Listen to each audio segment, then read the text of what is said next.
Wow, and 5 LUI. I'm up here at Charlie's house. He was wondering if you were lost. Coming back from Waco.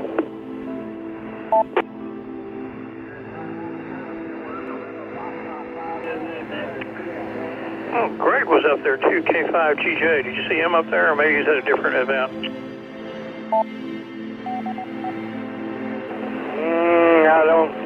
I don't know. I was at the Texas Fire Chiefs Association annual conference.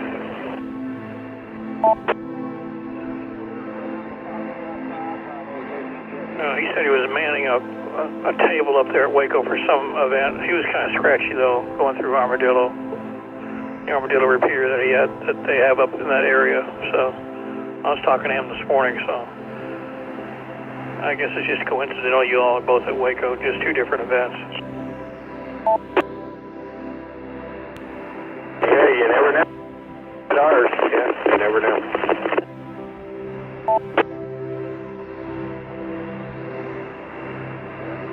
That's true.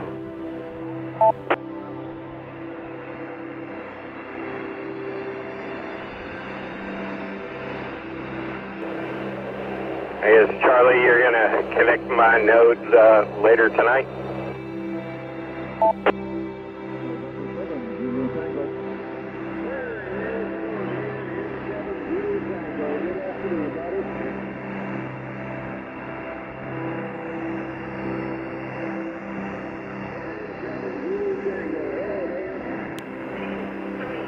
He was telling me that he's going to connect to your hub, yeah.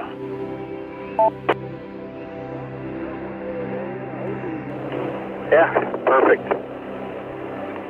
All right.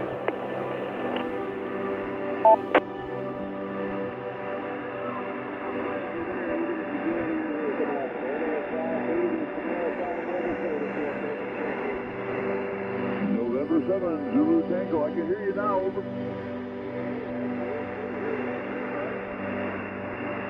Oh, I tell you what, man, this is not very good, but I haven't talked to you in a long time, Richard. How you been doing, over?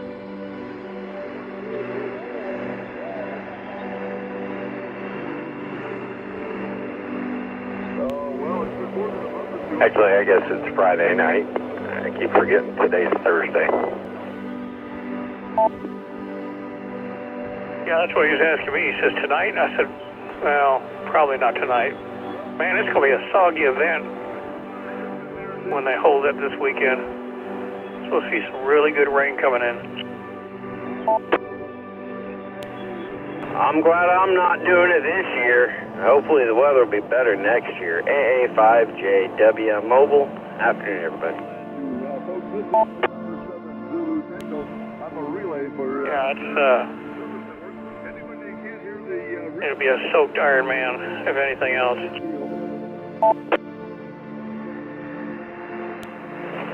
Yeah, hello, James. Yep, just providing the repeater, that's all I'm doing. I'm not participating in any other capacity. So I hope they don't get too wet out there.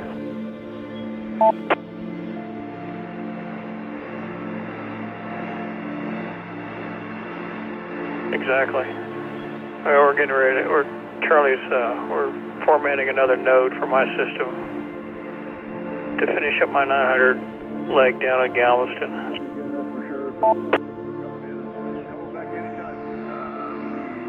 Oh, well, that's cool. I'm actually coming into Hearn right now.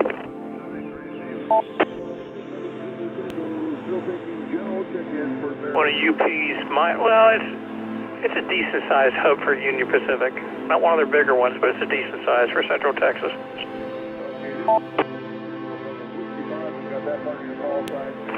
Oh, yeah.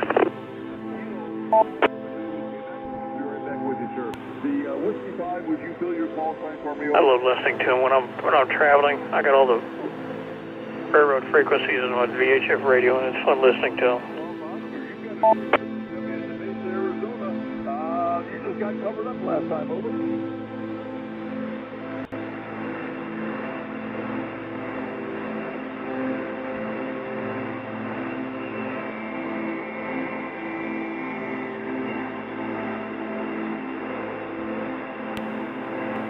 they talk about?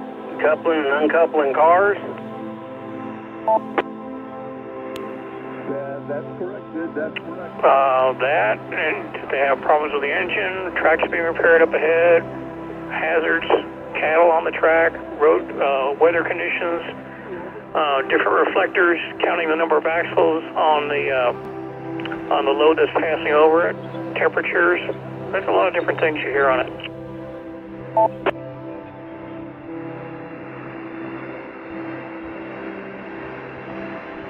Huh, that's interesting. Yeah, I've never really, one of those things I've never really listened to. Maybe I should punch some of those frequencies in for when I'm bored. Very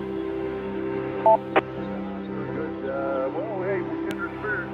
Thank you for the service to your country.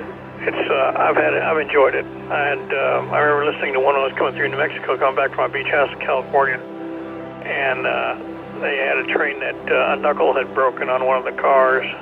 Another train was coming up behind him. He said, "Well, we'll just come up behind you, and we'll gather it all up, and we'll just push you into." I think they're going into Deming, which is a pretty good size hub for Union Pacific in New Mexico. We'll just push it into Deming.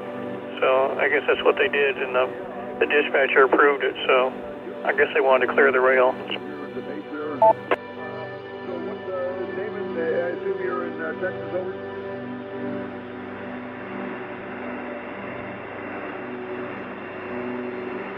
Oh, that's interesting. Yeah, I never really thought about what they do when a train's broken down on the track. Those things are a little hard to move.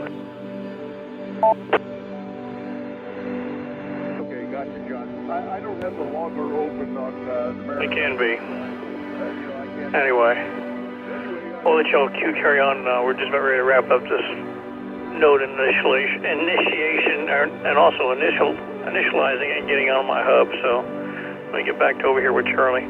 Y'all have a good afternoon. AA5JW, I think is what the call sign was, and KA2W and 5LUI, Portable, Montgomery. We Radio Shack, and I was one of their heroes for a long time. We won a cruise, and Man, Portable. Trace, you sound like you're standing right under the repeater, I tell you what. Anyways, good hearing you out there. You keep Charlie on line 73AA5JW, still mobile. That is a full-time job, but I'll see what I can do. Oh, yeah. See if there's a cruise ship coming into the harbor. You're right, it is amazing. Yeah, and I think I'm actually on the Brian machine, 443, 475. I think that's Brian. You've got a surface when the person that sucks the most air out of the tank is already empty or close to. Well, that's cool. Yeah, you're coming in all right. You should be able to ride that a good ways and then probably switch over to Conroe.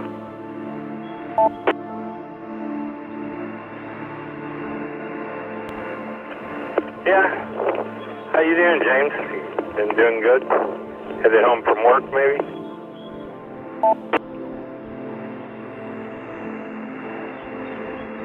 73, John. Yeah, Scott. Yeah, I'm doing good, man.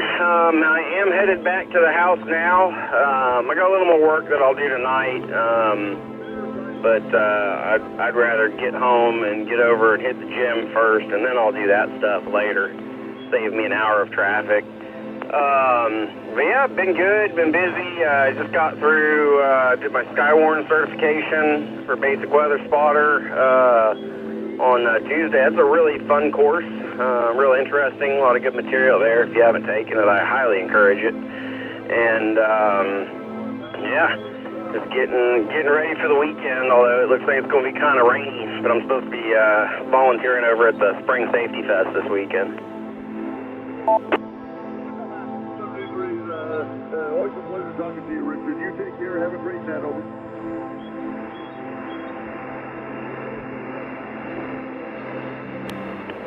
Yeah, that's perfect. Yeah, there should be a pretty big group over there at Splashdown.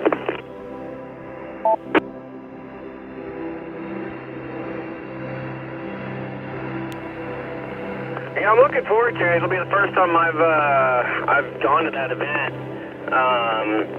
And our search and rescue organization was invited, so I'm going to go volunteer and stand around.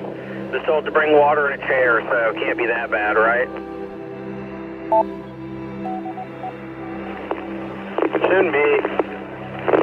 The clouds may bring some water with them, too.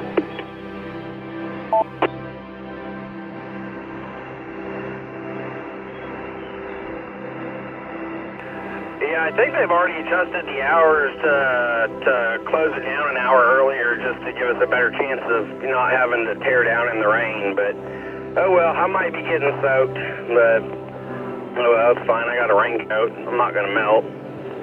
But, yeah. So what all goes on? Because I don't even know what goes on at that event.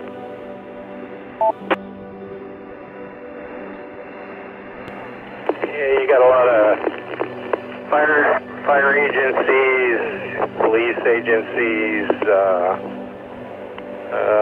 who else? DPS. All kinds of different public safety agencies will be there. Other groups as well, just talking about safety and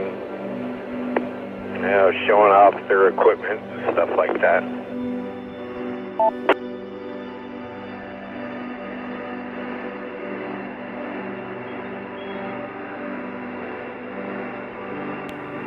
Okay, well that sounds like it'll be fun, be interesting to check out. I don't know, man, a lot of things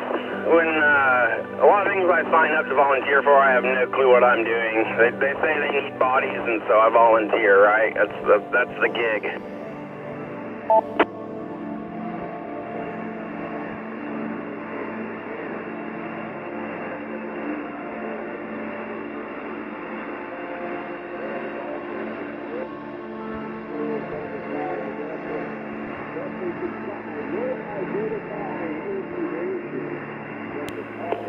Well, hopefully the weather holds out. If it doesn't, we already changed the date one time, so hopefully this one sticks.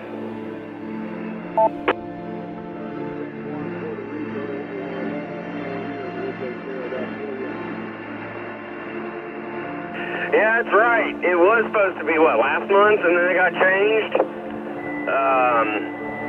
I don't know. It should be fun. We'll see. I always, it'll be something new. I always enjoy a little variety. So I heard you were saying you're driving back from Waco, or you just went to the day trip, or you've been out there for a little bit? Yeah, I've been there since Sunday evening. Went up Sunday night. I left about 9:30 and went up 45 and south of Madisonville, came to a complete stop for like 51 minutes. And finally continued on after that, but ended up not getting to Waco till 1 in the morning. I had a conference that started on Tuesday, but there were some meetings on Monday.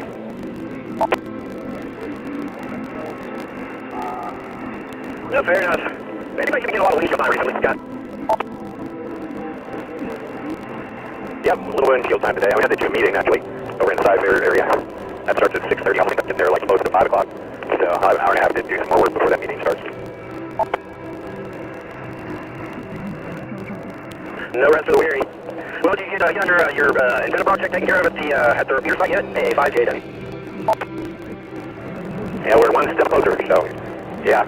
I don't even want to tell you when it's going to happen, because every time I say something, it seems to push out even longer, so I am closer, though, so.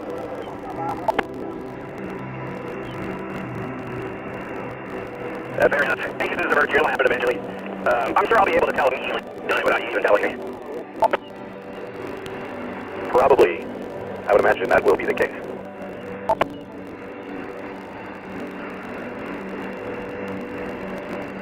Well, are you working tomorrow, too, or are you finally going to get a little time to rest?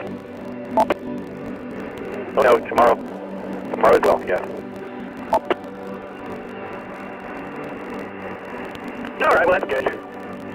Yeah, you work yourself anyhow. Yeah, if I slow down, I might get sick. Don't want to do that. Just keep going.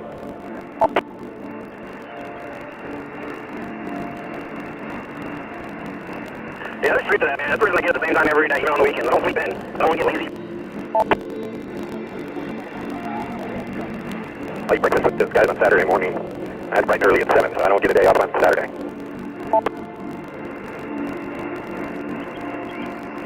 Yeah, on Saturdays, I am at the gym usually about 6:50 in the morning, and I'll lift for 90 minutes, take a breakfast, and then I'll go back and do core training for another 30, 40 minutes. And then sometimes I swim, and I got to squeeze a run too now. And my training schedule will get a little out of hand, but it's going to be pretty fast for next year.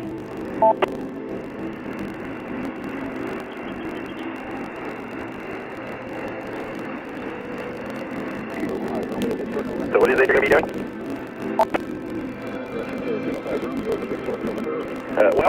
Here from Saturday, roughly, for take a couple days, I'll be doing the Woodlands triathlon. I'm trying to do a full Ironman.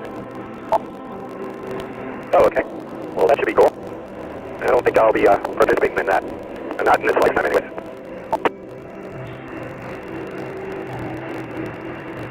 Yeah, you know, I may be paying $1,000 to tap out, but, you know, if that's what happens, that's what happens. But I don't know, I think I'm going to get a chance. I mean, I can already do the swim portion of it. I did a 2.5-mile swim, you know, twice a week. And so I'm doing this, September I'm doing a 2-mile open water swim on Lake Conroe to raise money for Andy Anderson. That'll be my first big open water swim, so that's going to be a real test, because open water is a little trickier than, you know, swimming laps in the pool for a lot of reasons. And so hopefully that goes well, but I've been starting with the running and the biking, which are getting better at the running. The biking, I mean, it's just going to take a while, because I haven't ridden a bike probably since I was, I don't know, maybe a freshman in high school. Yeah, I can always ride bikes a lot better than I could run. Running is not anything I'm interested in doing.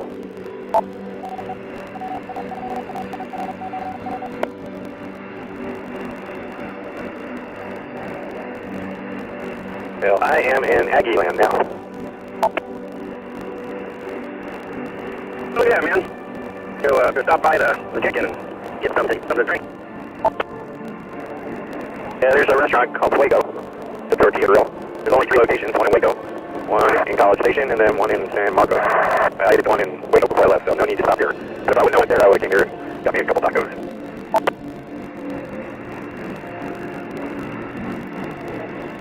I feel like I've heard of that for some reason. It sounds really familiar. You say there was one in Austin also? No, oddly enough, there isn't one in Austin. I don't know why. But, yeah, there's only 3, Waco, San Marcos, and College Station. I would have thought they'd have one in Austin, maybe one in Houston. You know. And maybe one up in Lubbock, Texas Tech, you know, stuff like that. But nope, just the 3 right now that I'm aware of.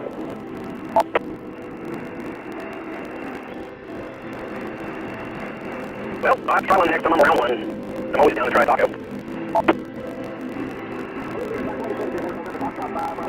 Hi, James. So I got a couple phone calls I need to make before I'm back in Houston, so I'll knock those out here pretty quick. But it was a pleasure talking to you, talking to Tracy, and we'll talk to y'all later. Have a good one. K2EMO. Got that, 73, Scott, good to hear you as always. You have a safe drive back then. We'll get clear on 73. 5JW still.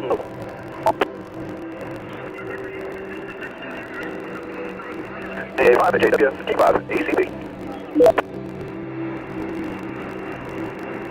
Yeah, I know as soon as I pull up an hole in my mouth, I'm going to call me. What's happening, Brandon? A5JW. Sorry, man, I'm going to a restaurant, the waitress walks by, they wait for you to stuff your mouth while they ask you a question.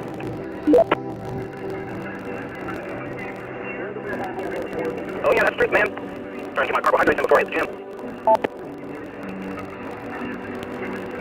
Well, my wife flew out down this morning, landed in Tennessee about an hour ago, and I just got my kid over to school, and we're going to go home and start working on supper and homework and all that fun stuff.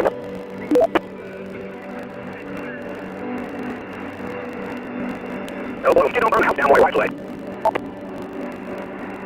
No, man, we eat well when she's gone. We cook all the stuff she don't like to have, so, yeah, like we're going to do some pork belly one night, probably ribs another night, wild ribs, so we'll probably do that tomorrow night, pork belly on Saturday, do a Philly cheesesteak tonight, so, no, we eat well, man.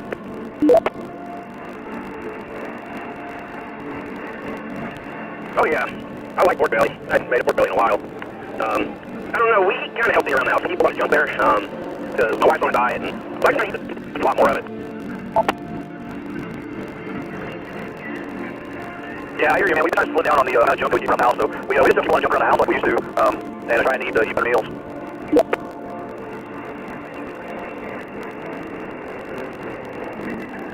Yeah, I've actually been trying to add a little fat on my body this last month, because I know my training schedule has to change up a lot, and so and I was already dropping weight really fast. So I'm trying to put up a little buffer so I don't turn into skin and bones.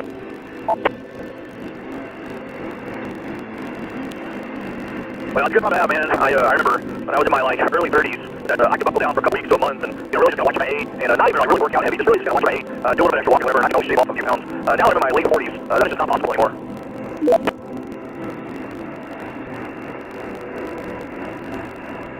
Well, yeah, but I mean, you probably live a little more sedentary lifestyle than you did then.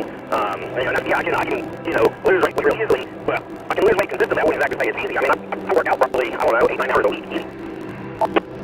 Gotta stop all that good eating pork bellies and steaks and tacos I've been hearing about.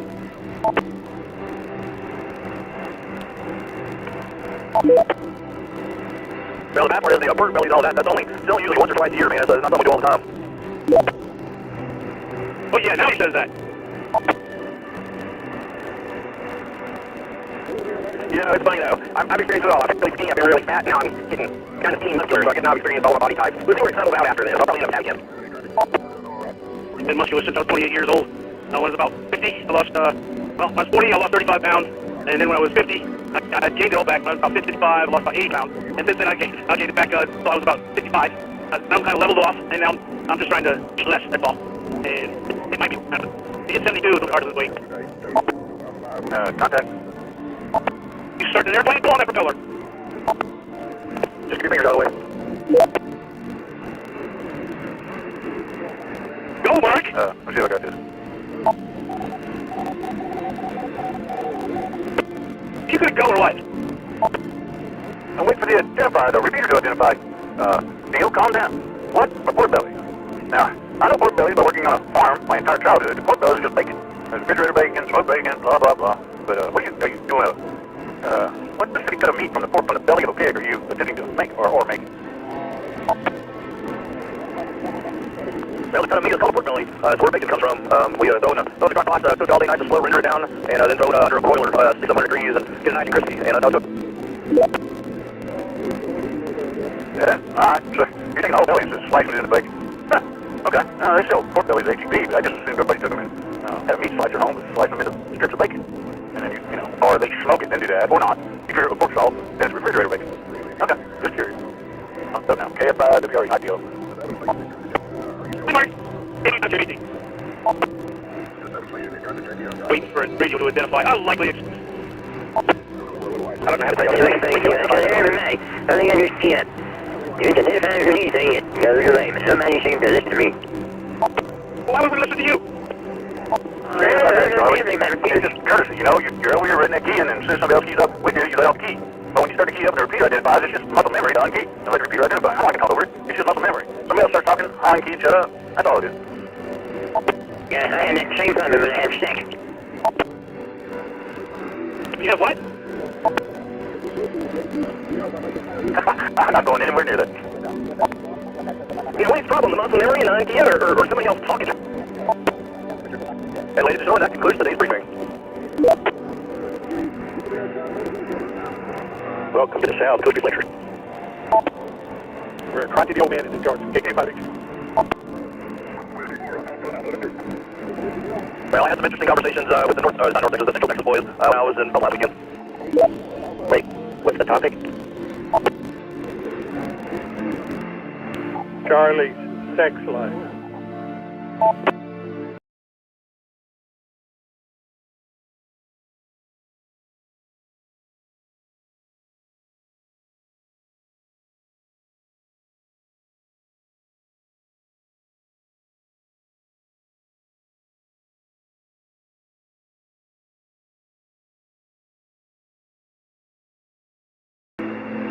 You gotta be more specific, because there are a lot of us around like that right now.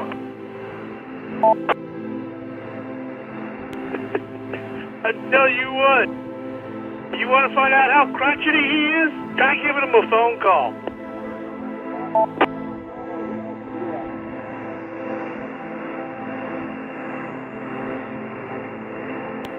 See, look, I can talk right over this announcement, it'll just stop. I know that. You guys gotta learn. A5JW.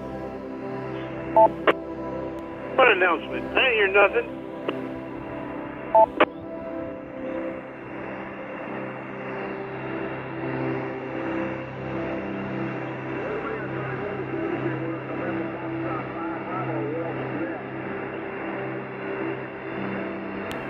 Well, Brandon, so what did the guys at the Hamfest have to say?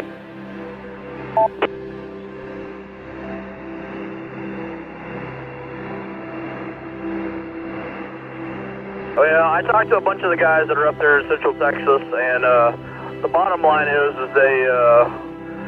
they all wish we were linked back up and everybody could chit-chat again. They miss chatting with a bunch of us down here. Then I talked to Steve for a little bit, and he, you know, I basically blamed it on two old men getting crotchety and not wanting to talk to each other, and he somewhat agreed with me on that.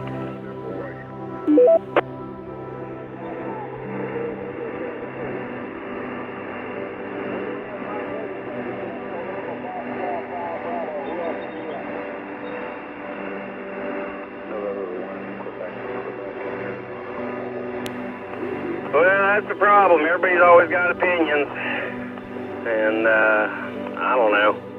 I mean, it was nice having those guys chat with us. It was fun. They did police the frequency a little more than I think most people around here do. I think we're pretty laid back, though. I think what killed it is they insist on having like 15 nets or some craziness like that a day. And I, for one, wasn't happy about the nets. And but I'm not, even after hosting a net for 2 years straight with SeaTac, I don't appreciate nets for the most part. But anyway, I think that's what got under the burr in Charlie's saddle was they had like 2 or 3 nets a day going on. And of course, we were piped into them, so we had to sit here in agony and misery while they were having nets. And there's no local traffic, you don't interrupt the net, so all the local traffic was killed at that point, and I think that's why Charlie pulled the plug. And I'm partially in agreement with that. I like those guys. I like talking to Steve and the rest of the crew up there. But they just the nets in the middle of the day, in the evenings, at night. Oh, Lord Jesus. And Mark, you're partially right about they had quite a few nets. Noon to 2, 3 to 4, 4 or 5 to 6, and then they were starting at 7 o'clock. But I think Charlie did a really great job mitigating those nets because they're towards the end he was actually disconnecting us from some of those nets. So I think he did a good job mitigating that. But I think really the straw that broke the camel's back is Steve wanted to connect outside of the allotted times.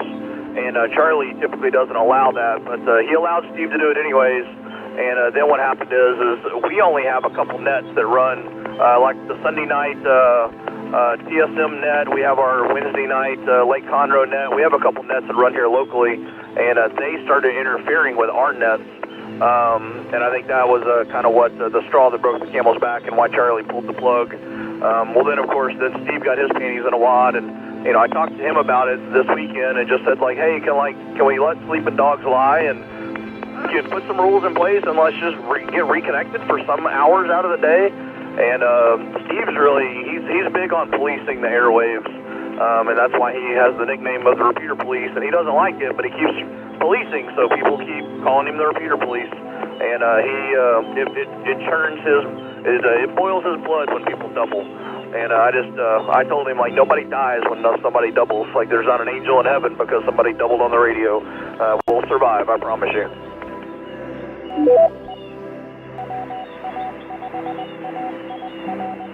Preach it, teach it.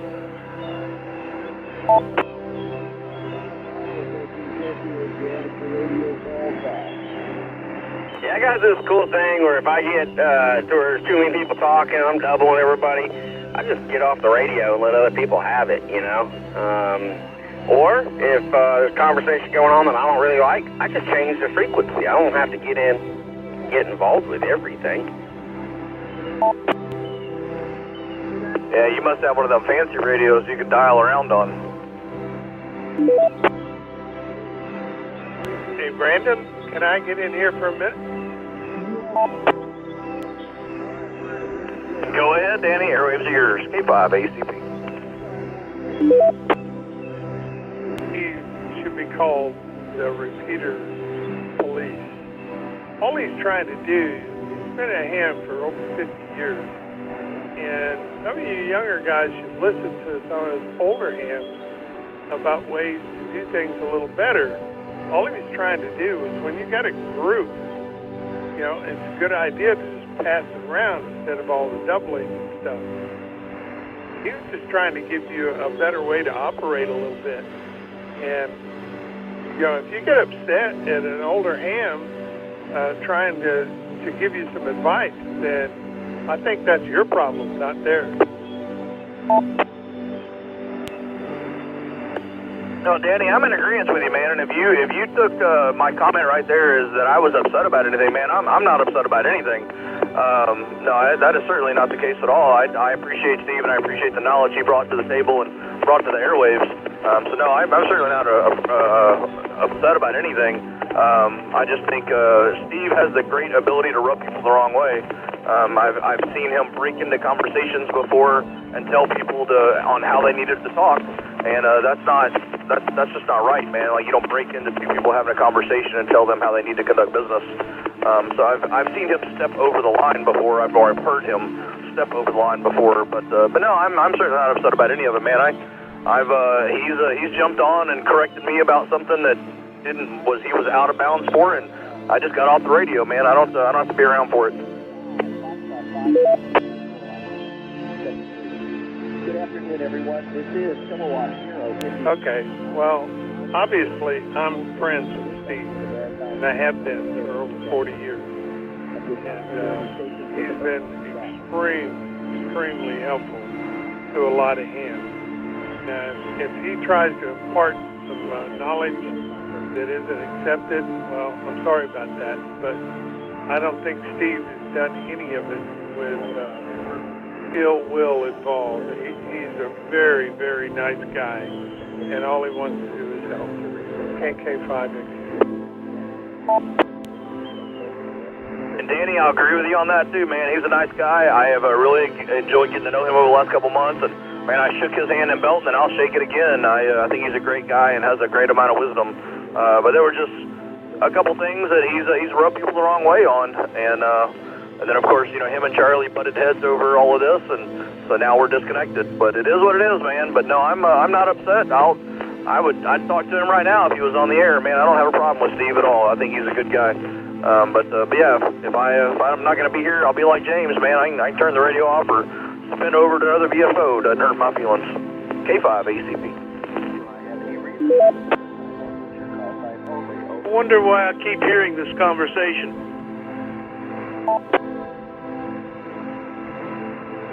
Stations with traffic only, over.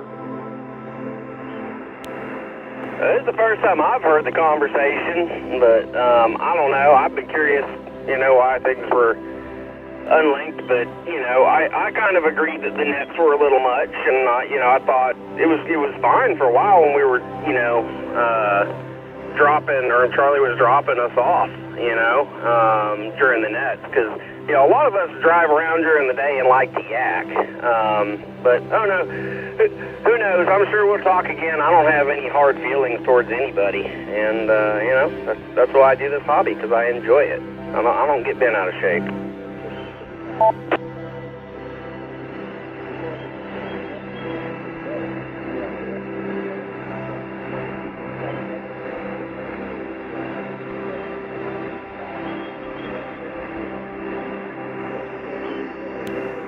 Alright, everybody, I have reached my destination. I have enjoyed the chaos and calamity that has ensued this afternoon. It's been a very entertaining drive home. I hope everybody has a wonderful rest of your day. Take care of yourself, 7-3, and we'll catch you all further down the log. This is Alpha Alpha 5 Juliet Whiskey Mobile, James in Spring, and I'll be going clear on y'all's return. Sounds good, James. 7-3, man. See you next week. Be careful and be good, James. KK5X.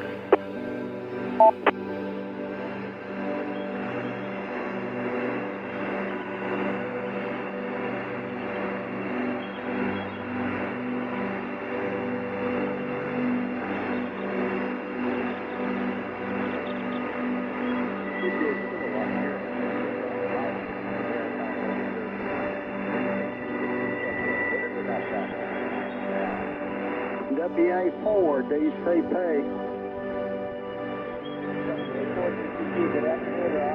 Yeah, when I first heard you check in 10 or 15 minutes ago on the other net, you were S9. Now you're down to about an S6. It's probably just the way your aluminum is pointed, though, Steve. You're still sounding good, though. All right, you're exactly right, Sam. I had it pointed up more northerly. I've got it coming down towards Tennessee now. How's everything in Eva? Oh, it's been a beautiful day here today, up in the 80s, partly cloudy. They teased us, said we're going to get some rain today, and it sprinkles twice. If I hadn't been looking at the water when it sprinkled and saw the drops fall, I wouldn't have known it was raining. Go ahead. Well, yeah, I understand how that is. I don't know if you guys get it back there as much as we do out here, but the weather phenomenon called Varga. We can see the rain shaft coming down, but it's so dry that the water evaporates before it ever. Yeah, back here I pronounce it Varga instead of the way you pronounce it. But yeah, I know what you're saying. That happens in the winter too with some snow. Go ahead. Yeah, QSL, you're probably right. I never could pronounce that one right. But we've got lovely weather today, 75 degrees, bright blue skies, and had the water running on the lawn a little bit to try and keep it from dying. And then they tell us that overnight it's going to be down into the 20s with possibility of snow in Denver with 10 inches or more in the mountains. Wow, I heard somebody earlier. I wasn't paying attention to who it was. They said it was like 27 degrees and they already had an inch of snow on the ground, so I guess it's still winter in some places, Steve. Yeah, it's supposed to be coming in from the northwest, so I guess that anybody, Washington, Utah, Montana, any of those places could have it, especially British Columbia and Alberta. Anyway, Ron, it's a pleasure talking to you. Thanks for checking in and supporting us. You take care, stay safe and well. And we'll catch you next time around, probably tomorrow afternoon. WA4 DCP K0IP. Well, I hope to hear you tomorrow afternoon, Steve. It's always good. Send me through a good rest of the net to you. Good weekend. WA4 DCP. Thank you. All right, Ron, you take care. Stay safe and well, my friend, and we'll look forward to talking to you again. Still on 5. Echo Charlie United. Good afternoon.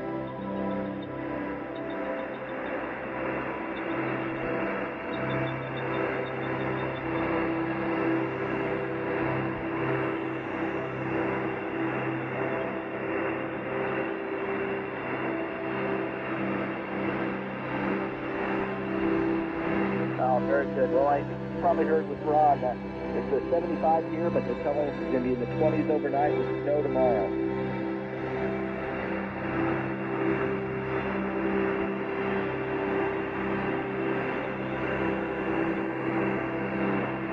All right, very good, Glenn. Well, it's always a pleasure to talk to you. I just booked my flight for New Orleans International Airport on July 23rd.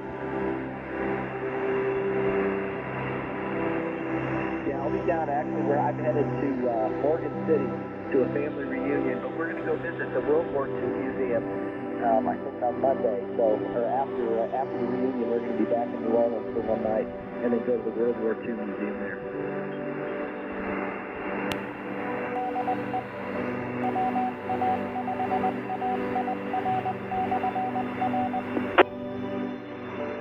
Very good. All right, Ron, or Clyde, it's always a pleasure talking to you. We'll let you go. Okay, we'll look forward to doing it again. Kilo 5, Echo Charlie United, K0IP, 7th Street, sir. Stay safe and well.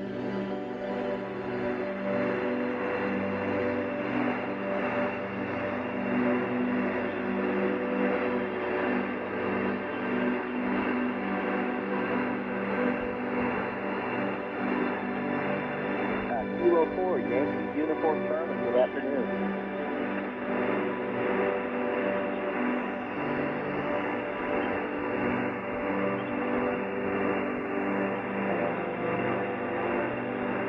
Very good. Well, it sounds like you guys are getting lots of nice warm weather out there. We're great today, 75 degrees, but they're telling us in the 20s, snow tomorrow.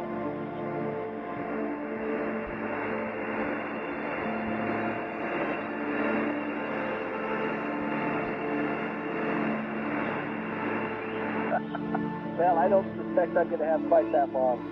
We're going to a family reunion, and we'll have my 99-year-old mother with us, and so I'm sure it'll be kind of a brief visit for the highlights only. This time around, we'll have to do it again.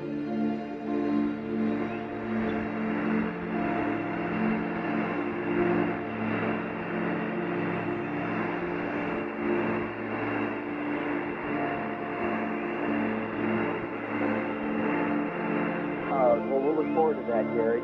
Anyway, I hope all is well down in Gulf Shores. You take care, stay safe and well, my friend, and we'll look forward to talking with you again. Kilo 4, Yankee Uniform Charlie, K0IBM.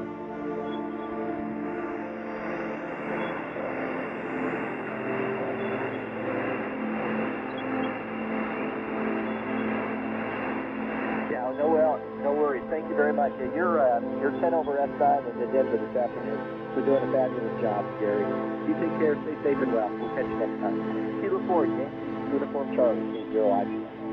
Kilo Delta 9, Papa, Lima Lima.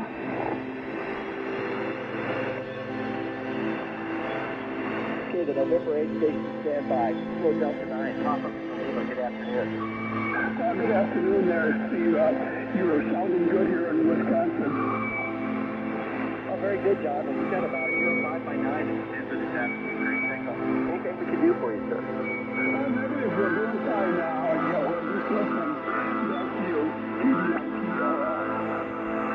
All right, then you take care, John. Stay safe and well. And we'll look forward to talking to you again. Kilo 9, or Kilo Delta 9, Papa, okay, 0 IPM. Okay, there was a November 8th station. Say again. KK5 CBY radio check. November 8th, Mike, Tango Mike. Good afternoon.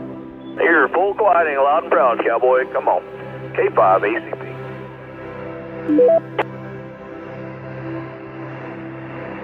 Okay, Marcus, thanks very much. You were 5 by 9. Much, just making sure I got the internet signal to my repeater. It's a little modification to try and boost the signal. You take care, stay safe. We'll talk to you next time. November 8th, Mike, Tango Mike, 30 IPM. Copy that, man. There's a little bit of crackle in the background, but yeah, you're sounding good, man. Sounding real good. Looking out towards the East Coast. Any check-in? KK5 CBY clear.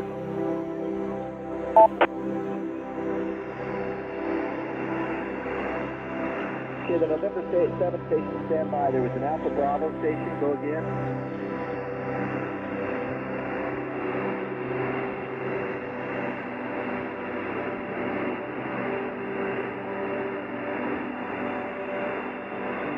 Okay, the Alpha Bravo station, you're really like, you say your location 2 or 3 times, and I'll try to point the house your way.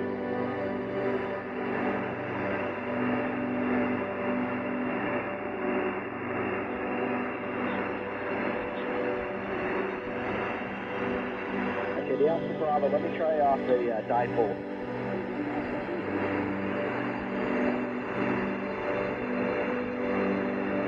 Thanks, Ron. I'll point the antenna out that way. All right, the Alpha Bravo, I've got the antenna coming up towards Massachusetts. Try one more time.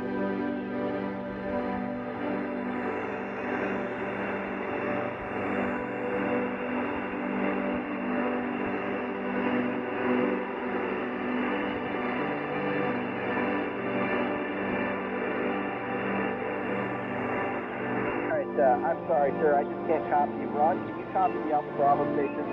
Yes. This is a relay. Mark, go ahead, give us your call. WA4DCT, we got your antenna in Massachusetts, Mark. Go ahead. Eva, Tennessee. What's your call sign?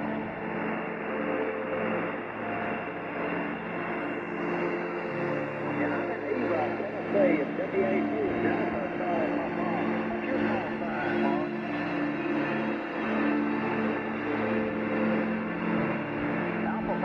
Zulu Whiskey. Okay, Mark, AB1ZW. Heavy traffic for the maritime net.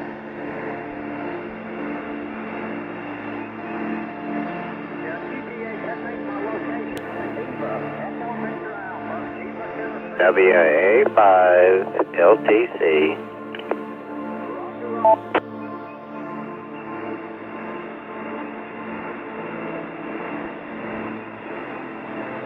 Registering Mark, Alpha Zulu Whiskey. WA4DCT. Go ahead, Steve.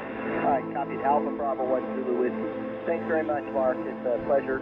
And thank you, Ron, for helping me with that. And we'll talk to you a little later. There was a November 7th station. Try again.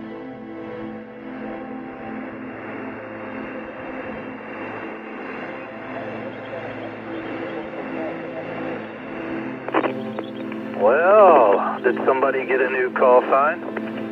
KI5 MLR.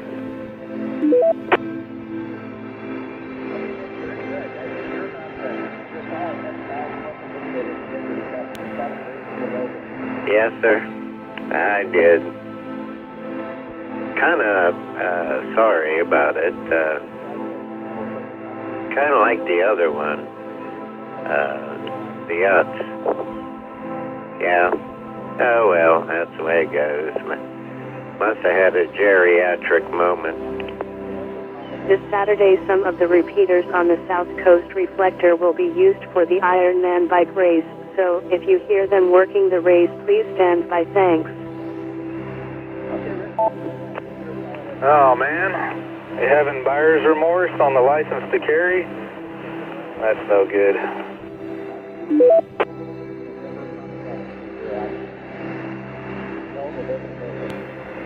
Well, what I used to like to do is, I used to like to say, who dares to disturb the Uts, you know, but, well, I'm good. What's up? Oh, that's a heck of a fountain you got there.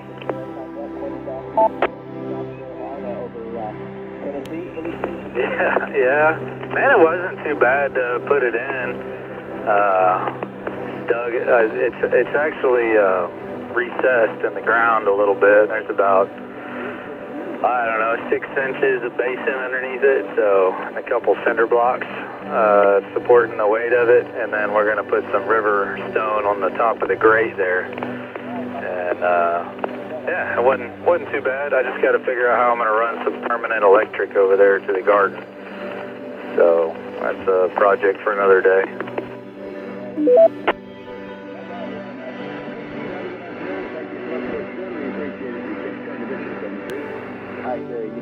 Yeah. Well, yeah, I did a little bit every time, but it looks real good. That's a nice job, that's for sure. I'm not such a good landscaper. I'm still trying to envision how this is supposed to look at the end, but, well, you know, she's a decorator, so that's how that goes, but anyway, yeah, it looks good. Hotel November Tango, is that right? Yeah, I quit trying to envision her little her visions long ago, and I just do what I'm told, and it usually comes out pretty good at the end. If I was to pick colors, I definitely wouldn't pick what she picks, but she does. She's got her own taste, and it comes out looking all right. At the base of it, around that black lip, apparently she told me today that we're going to be putting some bricks around the base of that, and then those river stones will go in the middle, and then the whole ground where you see the dirt, that'll all be covered with those little pea gravel. So that should make it look a little better by the time it's all said and done.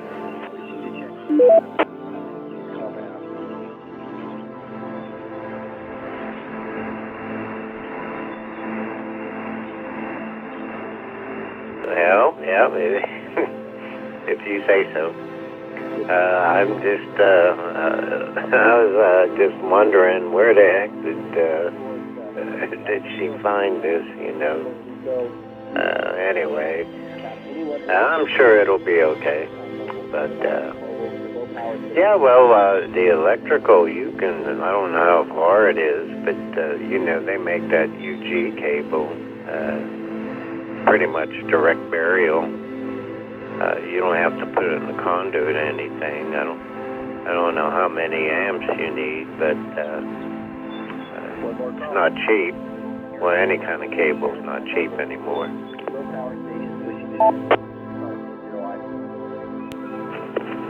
I've got some spare Romex laying around. I'm gonna probably just go ahead and run some conduit underground and run it, basically just piggyback off of an existing outdoor outlet that's out there by the pool equipment, and run it over to in the garden, and have a place to plug that little fountain into. And yeah, there's a place over off 1488 called Lowe's Water Garden, and they got all kinds of different fountains, and you know, garden fountains and gargoyle fountains and all kinds of stuff, and that's the one she picked out. Yeah, I asked her about the black. I'm like, why black? She goes, oh, it'll go with everything once I get it all the way she wants it. So I'm like, okay. Well, I'm like you, man. I'm like, if you say so. I just trust her eyeball on it and let her. It's hers anyways, man. I'm just here to move bags of soil and gravel around for her.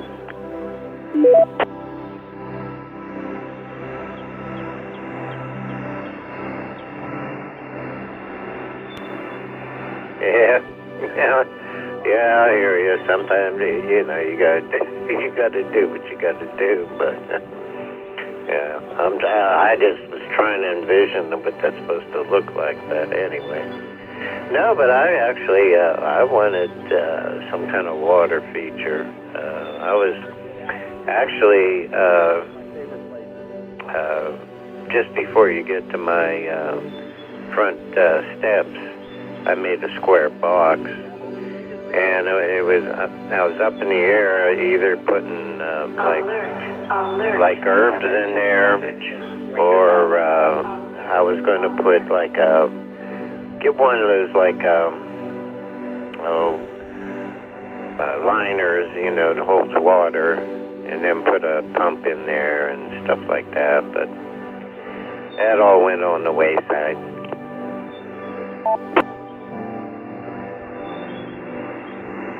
Yeah, one of our. Yeah, I'm thinking of practical things, you know, not so much aesthetically, but what's this going to mean as far as maintenance and stuff like that, and keeping the water from turning green and growing algae and all kinds of that stuff. That's where my head's at, and her head's at, you know, well, this looks pretty. So those are the things I'm worried about. So I'm over here researching how to keep fountains from growing algae and you know, all kinds of gross stuff in it, smelling bad and all that stuff. And she's looking up, you know, the next thing we need to buy for it. But like I said, I'm just here in case she needs something lifted, smashed, or a hole dug. That's where I come in.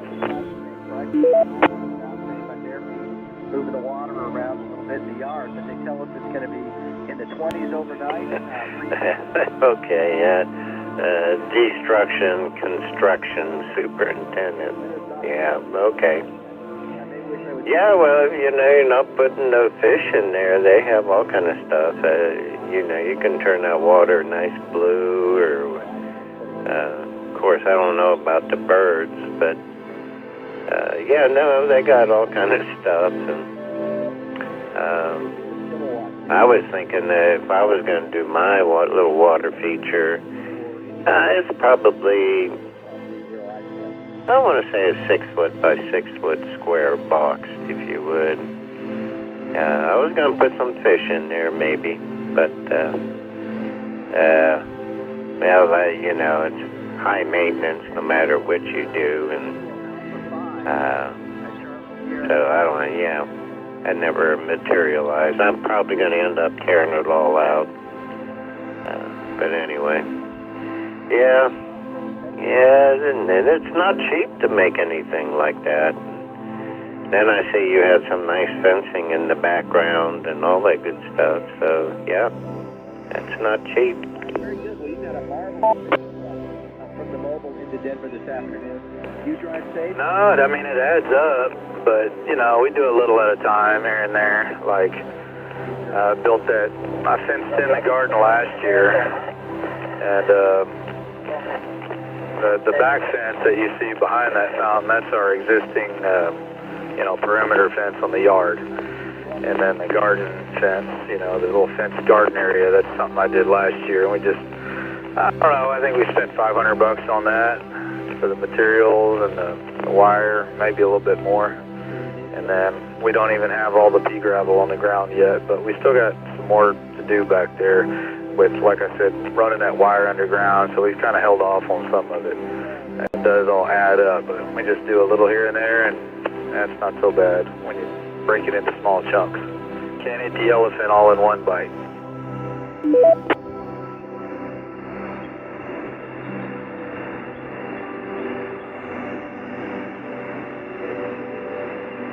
Oh, yeah. Yeah, you could always run an extension cord, temporary over there. meantime, but yeah. Yeah, that's for sure. I bought, it was a 3/4 inch treated plywood, 4x8, some 4x4s, and some all treated, some 2x4s to make 2 nursery tables for my plants. Oh yeah, and that was $200, over 200. But I will say, you can dance on it. That's how stout it is. So the old one wasn't. Yeah, the old one was so flimsy, and the wind can blow it over. But this time I made it the Herman Munster nursery tables.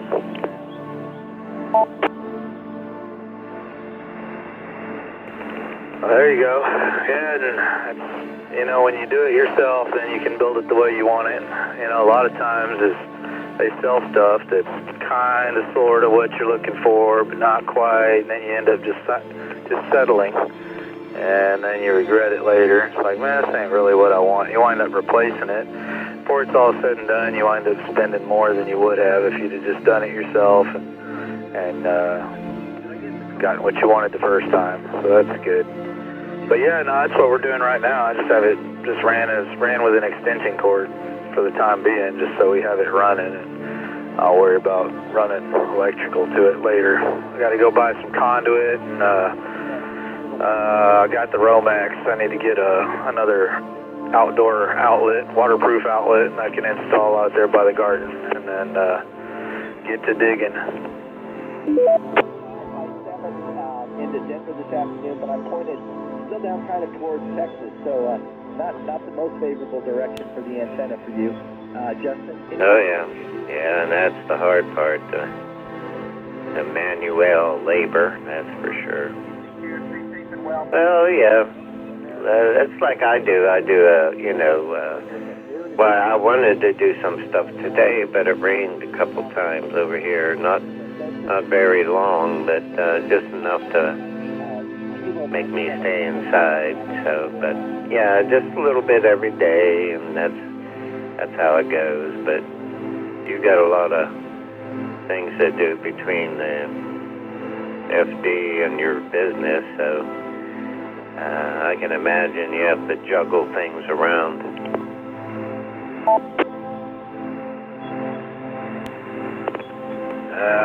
Trying to find a spare moment to squeeze in some of these home projects gets tricky at times, but yeah, a lot of times it's just, well, I got home, I'm tired and worn out, but I got a couple hours before bedtime, so let me go ahead and try to work on this for a little while and work on that. And I'm the kind of person, I can't stand to have something looming over my head, some project on the back burner. It drives me absolutely nuts. So yeah, it's stressful, but I work on stuff when I can, and I've just kind of learned to deal with it.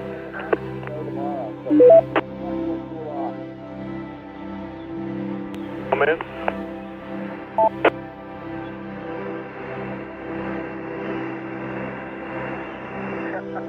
Yeah, QSL, I understand. We've had unused. I think I heard a comment in there. Go ahead, comment. JD. Yes, sir. This is N5WMJ Terry from Baytown, Texas. And listen to your conversation. All this work involved is I've been having to resand all the cedar on my Salapa before I put another coat of Helmsman on it. And I've about decided I should have paid for it.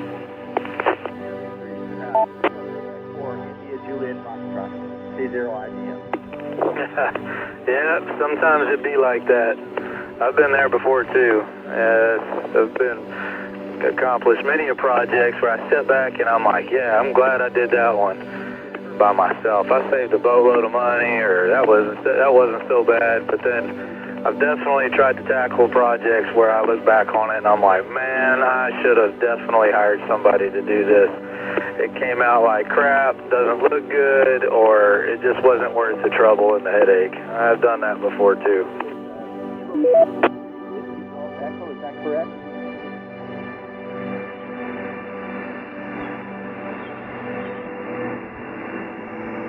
after a pound or two of cedar dust in my lungs, I'll learn my lesson. Put in, for you this afternoon, sir.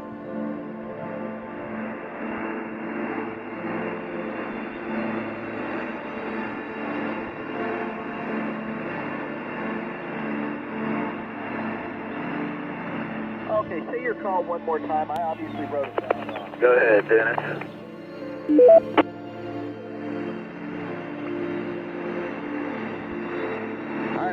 Well, no, I hear you. I always try to do things myself. You know, well, I was an engineer, so you know, and I'm either gonna fix it or break it. If I break it, then I'm gonna fix it right. You know, that's my attitude.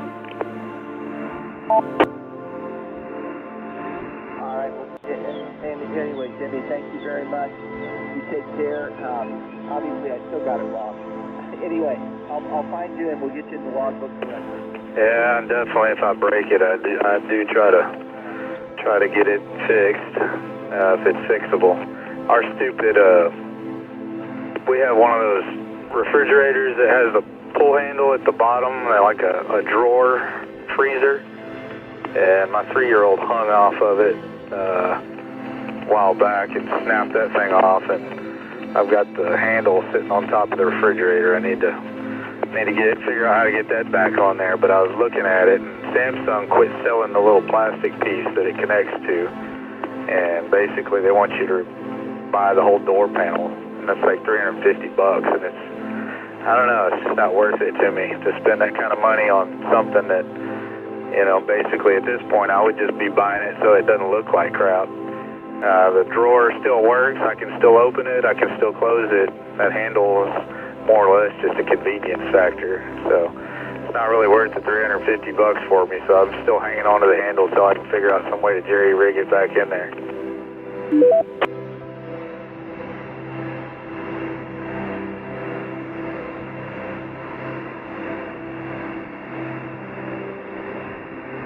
Yeah, I hear you. It just irritates me that this is a plastic world, you know. And then, like Mark says, Chinesium. Everything's Chinesium, which is true. It's been a long time since I bought something and it wasn't made in China, you know. And when I was little, it was everything was made in Japan, and my dad, he was furious. He wouldn't allow my mother to buy anything that was made in Japan because he was in the Navy during World War II.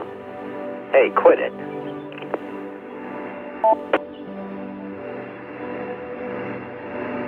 Yeah, I just ordered a programming cable for my ICOM 2730. Unbeknownst to me, it was coming from China. I wouldn't have ordered it if I had known that. But it is what it is.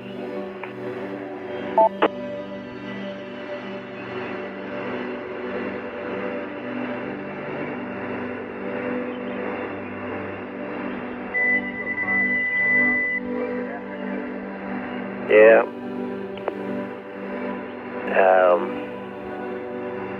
It's this stupid dog. I mean, she just started, I don't know what the deal is, scratching on the carpet. I don't know what that's about. I'm trying to dig a hole in the carpet in my office here.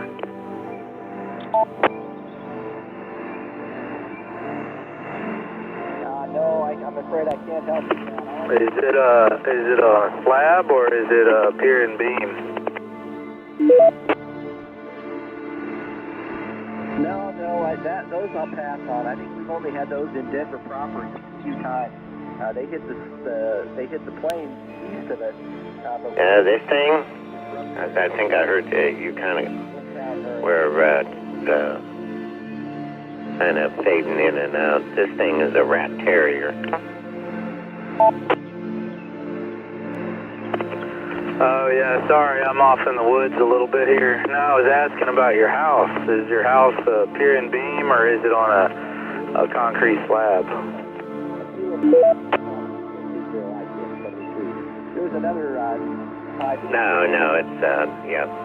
It's beams. Yeah, it's not on a slab. I got it up off the ground, and it's on pillars. I guess you can call it pillars. It's basically just CMU blocks and then tie downs. So, but well, that's the way I wanted it because you know I'm not far away from the San Jacinto River, so I didn't know what I was up against. You know, when I came out here. Well, the reason I was asking is because them little rat terriers, they'll start doing that sometimes on houses with pier and beam. If you got critters or something that might have gotten underneath the flooring under there, so maybe keep an eye out for any four-legged friends that might be trying to move in underneath. Your little fur face might be trying to get at them through the floors.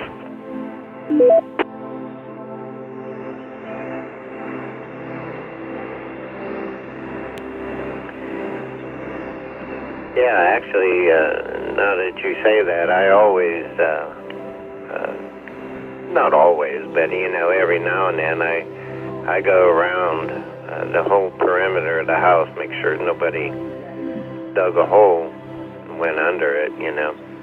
So, but I don't know, she does, not only does it here in the office, she does it by the TV. It's like I don't pay attention to her, and then I have to shush her up or say quit it, you know, and then she's okay, so I don't know.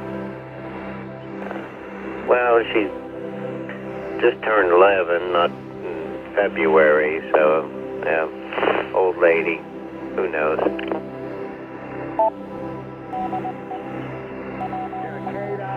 Yeah, who knows? She might be chasing phantom rodents, too. Well, all right, Dennis, hey, congratulations on the new call sign, man. I like it, so maybe it'll grow on you. Sorry you're bummed out about losing the UTS, but LTC is pretty cool. So, anyways, I got to run, brother. It was good chatting with you. And the other station out there, I didn't catch your call sign, but y'all both have a wonderful day. 7-3s to you. And I'll catch y'all on here later on. KI5 MLR, clear.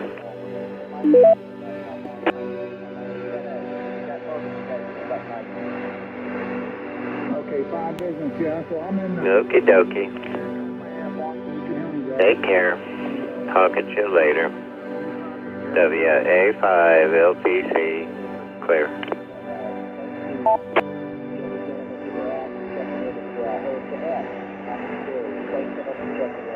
November 5, Whiskey Mike Juliet, clear.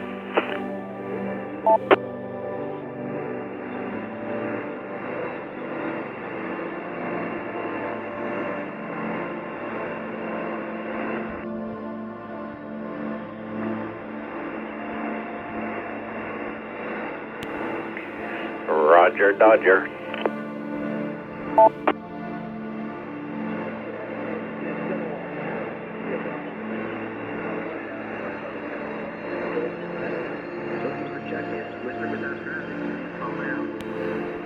KJ5JNJ with a question for Dennis.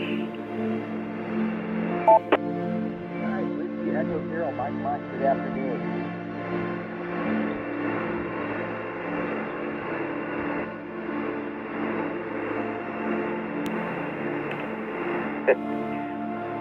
You had to wait until I was halfway across the house, huh? Go ahead.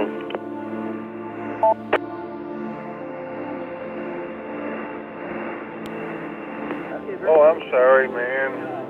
Didn't mean to make you come all the way back. I thought this was the gardener's hotline where you stood by the horn at all times, 24/7.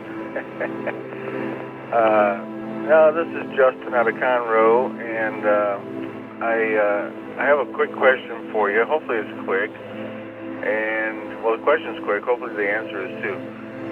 Anyway, my wife has never been successful with a plant. And she just wants to see something grow under her care inside the house, so like a little house plant or something. But she really wants to see it start from seed. So I'm curious if you have any recommendations on what might be a good seed to start with for a person who has no experience with a plant but wants to succeed in growing one into a, you know, full-grown plant someday.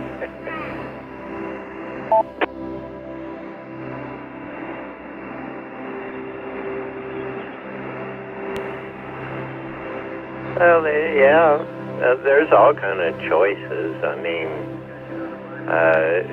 you know, well, the main thing is do you want an annual or perennial? Annual naturally means they die every year. Perennial, from seed, well, the easiest is annual. And you have to have a nice window that's going to get, well, at least 4 hours or so of sunlight. Okay, now, if you want something that blooms and looks pretty, nasturtium is a good choice, multicolor, and you actually can eat them. You can eat the flowers and the leaves and stuff like that.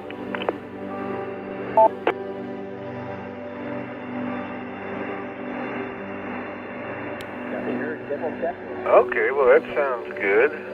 Something that's pretty and edible and easy. Yeah, sounds real good.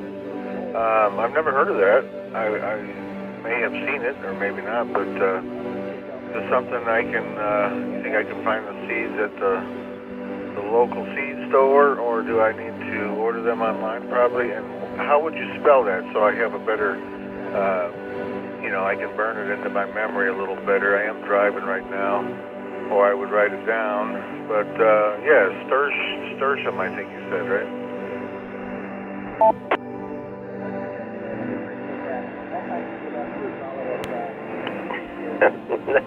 Yeah, well, it must be my, the way I'm talking. Nasturtium, Nasturtium, nasturtium. Yes, even Wally World has them in seed. They're about 1/8 inch, 1/4 inch in diameter seeds. They're real hard. So you should put them in like a shot glass and let them soak in water for like 24 hours, and then take them out and then put them in some soil and keep them moist, not saturated, but moist. And I tell everybody, you just get one of them clean spray bottles, you know, you can, nothing that had a chemical in it, and then put water in it, and then you mist it and keep it moist that way.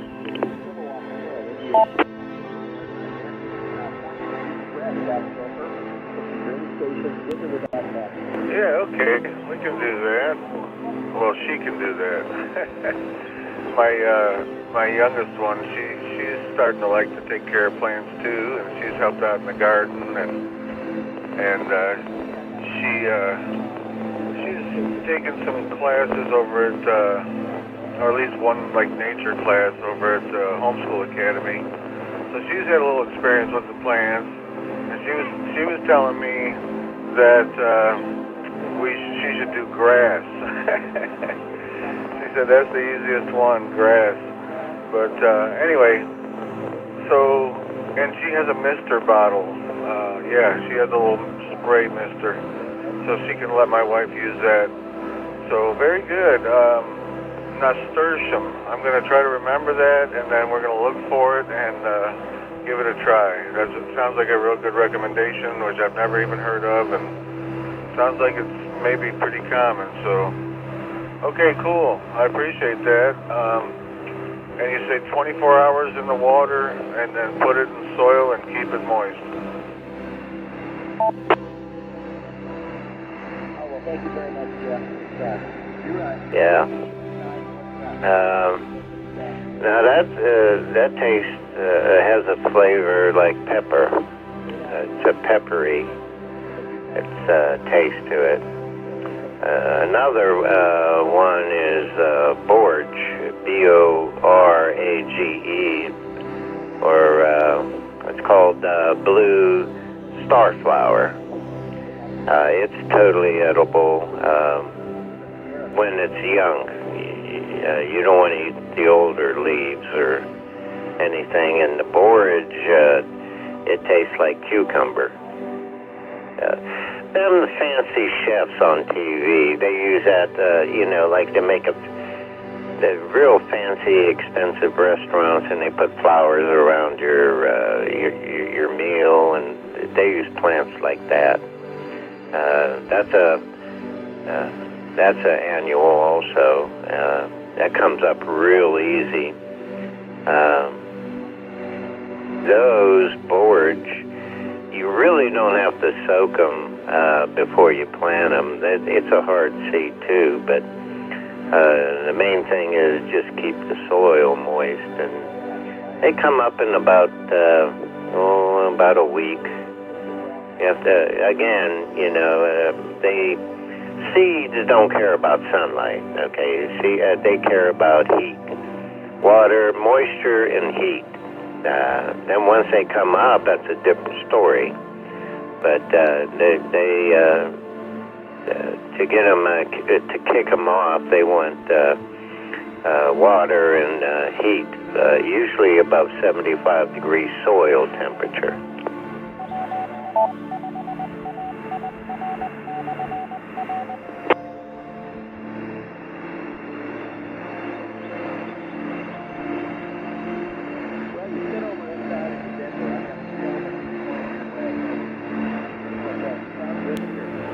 Okay, well that's good to know too.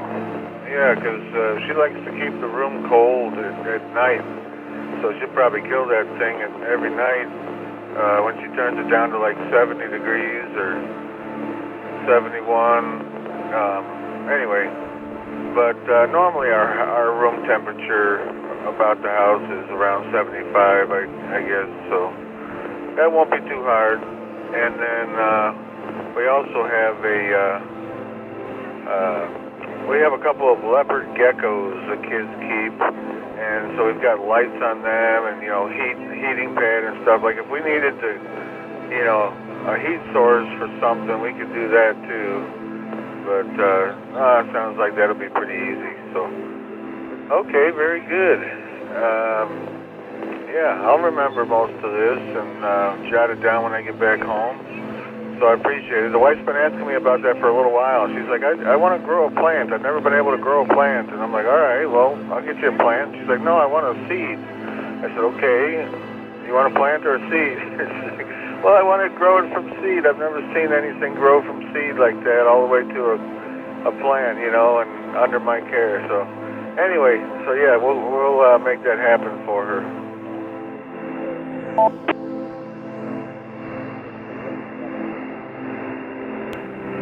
Okay. Yeah, they're easy to grow, but if she gets frustrated, you can buy. I was just at the depot, Home Depot, the other day, and I saw them. They had little ones, nasturtiums there, and that's Nasturtium.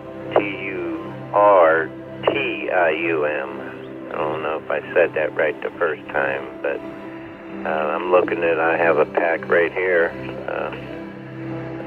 In my office. My office is like a supply room. But no, they're good.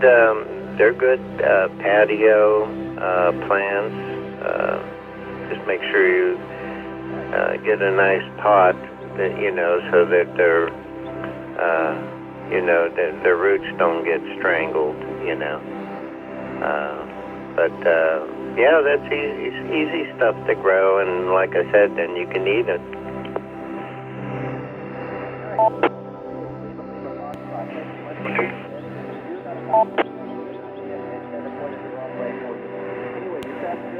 Yeah, that sounds great, Dennis. I really appreciate it. And it sounds like there's another operator trying to get in, but not doing the best job of getting in. Maybe you're a little far from it or whatever, but give it a try. I'll stand by. KJ5JNJ.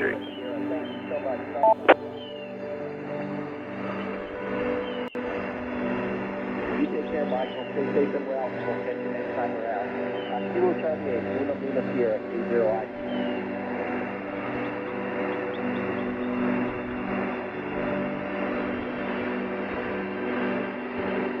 Okay, I'll pick up with that standby one. Nothing heard. Pretty sure that was on this side. I got two VFOs here. I can hear them both at the same time, but I'm pretty sure that was on this side.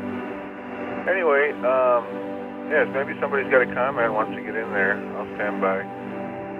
But yeah, greatly appreciated. That sounds like a very good place to start, and never know. You may have even, I may come back and tell you, hey, you've created a green thumb now. Now that she's had success with this nasturtium, now she wants to grow everything. Never know, but she's never been good with plants, but she's good with a lot of other stuff. Like she's made lotions and creams and soaps and stuff by hand, and she's gotten pretty good at all that stuff. So we'll see how it goes.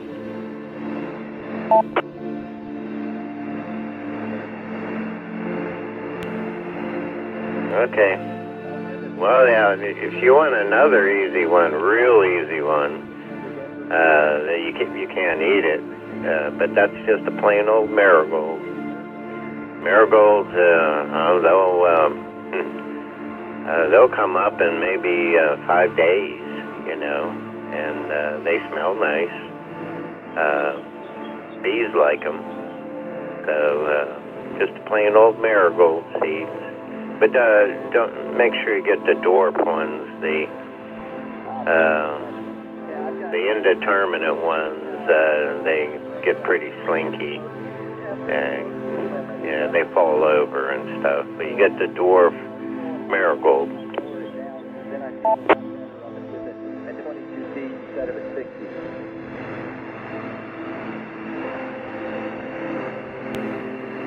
Yeah, okay. That's you just brought back a memory from long ago too with that, because I remember in school at some point, I can't remember what grade or anything right now, or why we did this. It must have been like a part of science class, I'm guessing. But I remember growing marigolds as part of a school project. So yeah, that's probably the old standby, right? The most traditional, easiest, simplest, fastest growing little plant. Well, very good. Now I got some good ideas. So nasturtium and borage and marigolds. Hang on, reorient the house just a bit.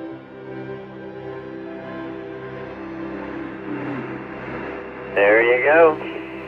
Well, I'm sure she'll be tickled pink with the marigolds, but yeah, you're not talking a lot of money. You're talking only like $2 a pack of whatever seeds. How many? 25, 30 seeds. So a little bit of potting soil and away you go. Yeah, I enjoy it. I grow all my peppers. I got jalapeno. I got yellow banana, Hungarian wax. They're called bell peppers. I got 150 plants in the garden, and I always enjoyed them, growing them from seeds. And plus, cheaper, you know, than buying them. But, you know, and then I talk to them. I'm not crazy, but I talk to them and I say, oh, these are my babies. And, well, that's how it is when you get old. We're getting ready for a shift change here at the top of the hour. I have to look and see who the incoming net controller is. Well, hey, I understand, man. Everybody needs a companion or two, or 150. And yeah, I think you were. I always thought you were alone over there, but now I know you're not. So that's good. So okay, well, I'll probably be coming back to you again and blaming you for her failures when it doesn't work out. No, just kidding about that. But you know, I might have more questions, but I'm all right. I can take care of plants. You know, I've done so many times different house plants and stuff, and I've done several gardens. My parents had a nice big garden when I was young, and I really enjoyed that. And they taught us a lot about it, you know, and had us out there working in it with them. So I know a little bit about it too, but I never became familiar with, you know, all the different plants, house plants and stuff like that. I could have, because my mom was super familiar and had a lot of them, but I just never learned the names of them. She also knows like the names of all the trees, which I never really learned either, so I don't know. I wasn't interested until I got older. Wishing to check yes with or without. India 7 November X-ray Yankee. Oh, yeah. Yeah, well, they've been around me for a long time. I was growing up that way. String beans and stuff like that. And definitely all kind of tomatoes. But, no, and then, you know, after they mature, then there's the fertilizer. You have to know what plants don't like acidic and non-acidic, and you know, it takes a little bit of research, and I can't remember everything anymore, so I have a book, a notebook, and I write a lot of stuff down and stuff like that, and I have a lot of stuff on my computer too, but yeah, there's more to it than just you know, throwing water at them, also when they get big.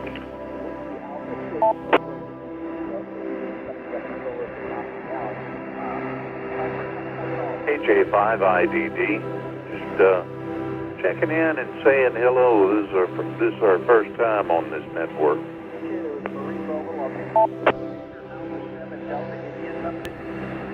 KJ5IDD, this is KJ5JNJ, and good to hear you out there, sir. Welcome. And I'll pass it over to you and see how you're doing today. My name's Justin.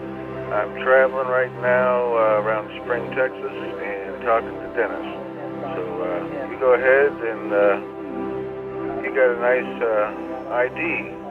You got a nice call sign that says ID. Anyway, we'll talk to you in a bit. I'll pass it back to you, sir. And then I'm going to start going quiet here because I'm approaching my destination where I'm going to pick up my wife. So thank you, Dennis. I appreciate all your help, and I'll talk to you again soon about it. But I'll be listening. Standing by. KJ5JMJ.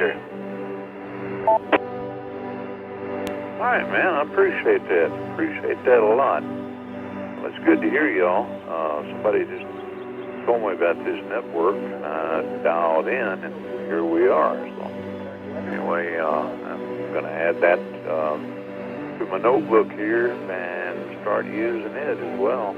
I've been using the East Coast reflector a lot, but wanted something different. Here we go. Well, like I said, KJ5IDD, I'm standing by.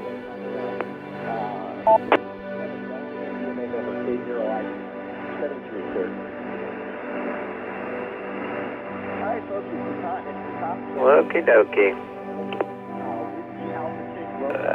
KJ5IDD. It's 5 o'clock, and it's time for my gloom and doom.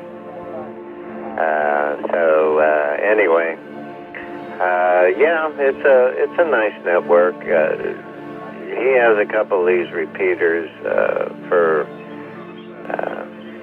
if you would, local use, because they're road warriors, windshield warriors, like to converse on the road, and we rag chew a lot, locals here also. Well, local and poor. But anyway, okay. It's Dennis here. I'm in Porter, Texas. So anyways, let me go see what the news, the pretty weather lady lies about, and what else is happening. So anyways, I'll talk at you maybe down the road if you're going to be on. So anyways, take care. This be WA5LTC. I'll be clear on your last. All right, yeah, I appreciate it. Appreciate all the help. I'm in Thompson, New Mexico, by the way. Just like I said, I was told about the network and dialed it in. So anyway, take care over there, and we'll check you next time, Dennis. Thank you a lot. KJ5IDD, I'm cleared, standing by.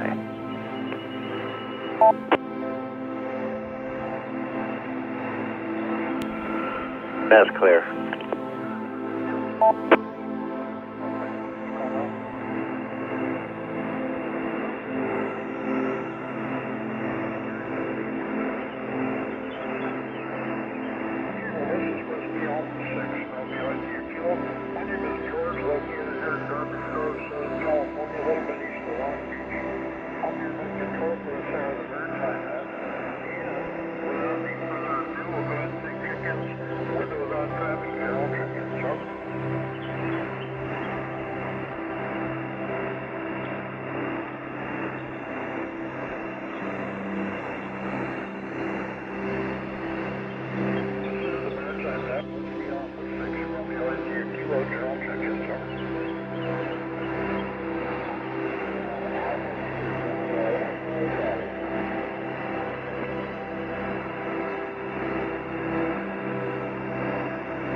KJ5IDD still hanging out there. KJ5JNJ.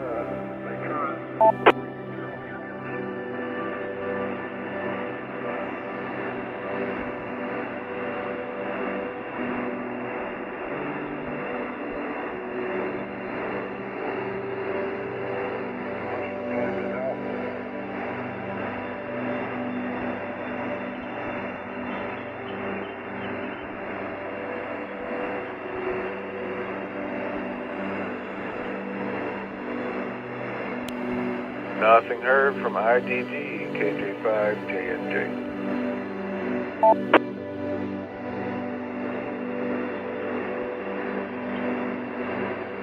Yeah, what's going on, Justin? KFI, mobile.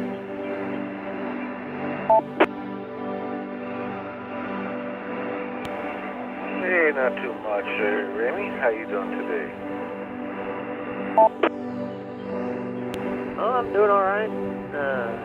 Out here for work in Montgomery County. Went to visit my dad at his new house, and hopped on 99. It was sailing along west until I got over 45, and apparently somebody's wrecked into something and screwed it up for everybody.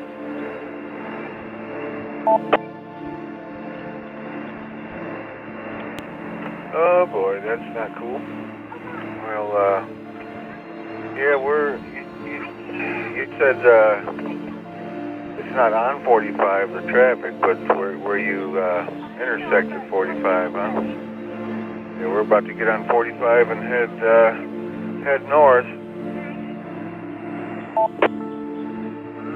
Oh yeah, no, this is just on 99. But I mean, I had the crew set at 80. Hardly any traffic. And it seems like it's always like this time of day, though. Right when you cross over 45, a lot more traffic. And I don't know, my Google Maps is telling me there's some kind of fender bender up ahead. Somebody wrecked into something.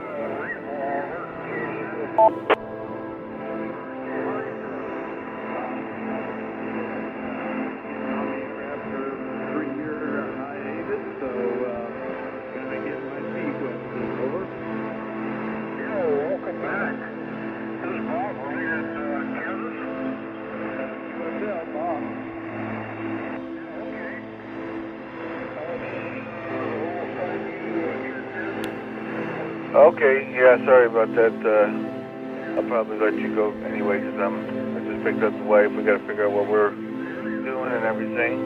But, yeah, okay, I hope you get through that without too much trouble. At least you got your radio. And good to hear you out there, man. I'll have to catch up again soon. Haven't heard you out there on, well, anywhere recently. I haven't been able to get into the Woodlands GMRS repeater at all from home recently. So, I've been on HF or, you know, elsewhere on the reflector and that. But we'll talk to you soon, man. You take care out there. Be careful, have fun. And KJ5JNG. All right, Justin. Yeah, I haven't been anywhere involving RF just because we've been getting intermittent rainy weather in my station. Yeah, I set it up on my back porch. So anytime it's going to be wet, I pack it up and put it aside. Anyway, I think we have some dry weather till maybe Saturday. Maybe I'll get on HF tonight. We'll see. But, all right, safe travels. We'll catch you later. KF5, GXZ, mobile clear.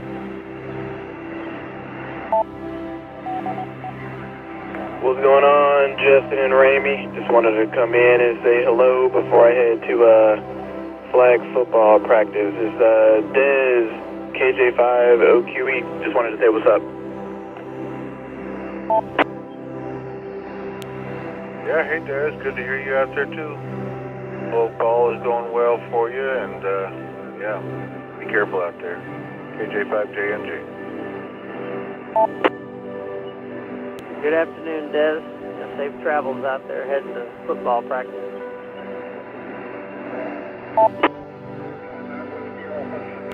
Yes, sir. Yes, sir. All right, fellas.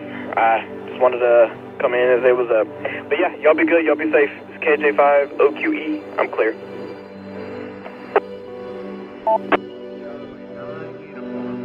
KF5 GXZ. I'm going to get both feet back on the wheel. I'll be listening. Not too bad here today. Name here is Kim, Kilowatt Indy Mike, and we're just a little bit south of Indianapolis, Indiana. So, have no traffic. Just stop the byway and be in that. Let you get back in. Sound like you're having fun. AC90.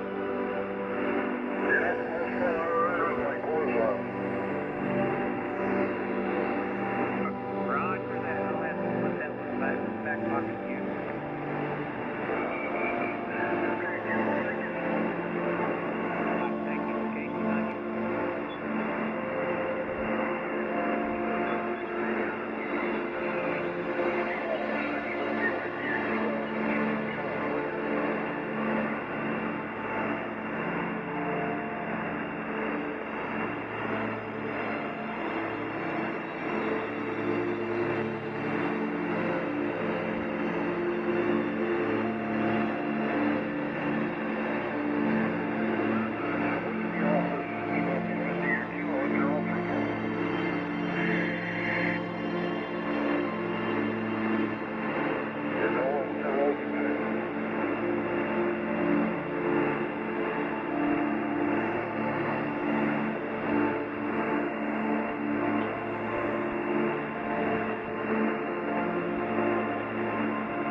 KJ5XU, are you there? KJ5 and MHB calling.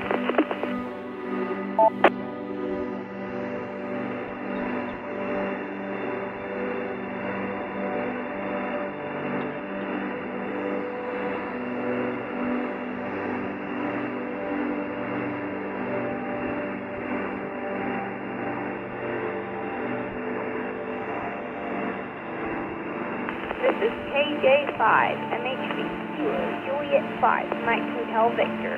Anybody out there that can help me test this Radio Shack 10-meter transceiver?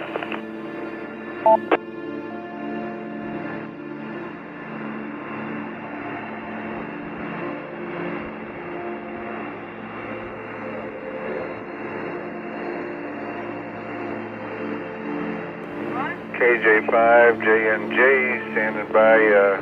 You said you needed some help?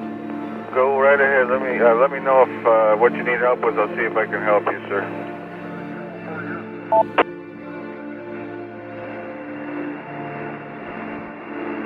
Can you help me test this 10-meter transceiver?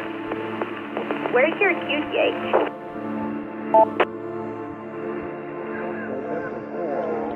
Ah, okay. I didn't hear that part. I wish I were at home, and I could do that. I have a new Radio Shack 10-meter transceiver. I'm looking forward to trying with somebody like you, but no, I'm not. I don't have access to 10 meters right now. Only 2 meters and 70 centimeters. So maybe somebody else will come back to you on that, and if not, then maybe we could try that sometime after I get home. KJ5, JNJ.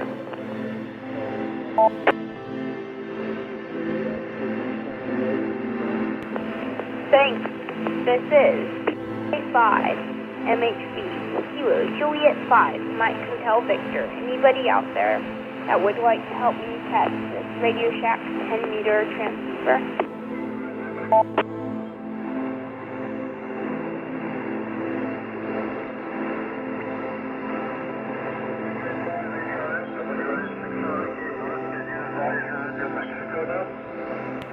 This is KI5 C5D, located in College Station. We do have a crossband repeater here that goes to 10 meter if you want to give it a shot. I think it's on 29.5 and it's FM mode. KI5 C5D.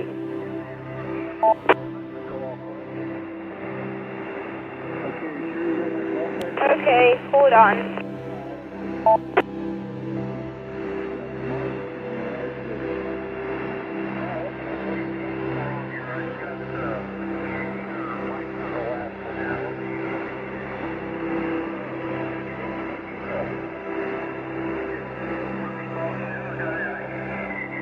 KJ5 IDD, KJ5 IDD, I'm in New Mexico. Good afternoon.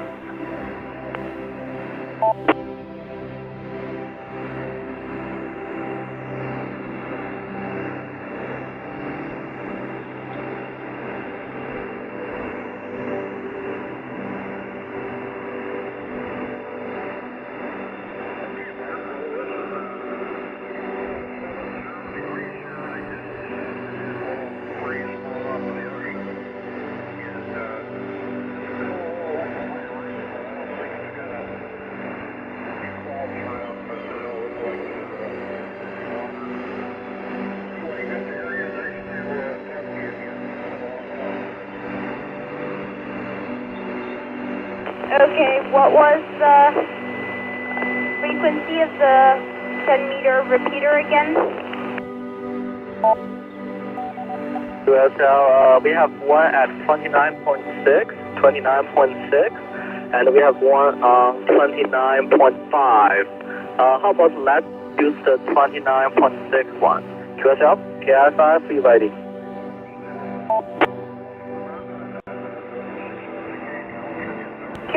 QSL, what, do you know the offset?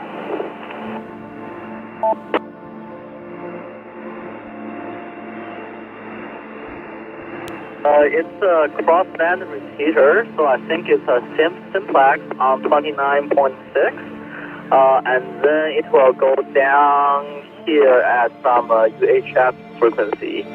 So I think if you just tune your temperature at 29.6, and I should get something. I hope so. KF5, be ready.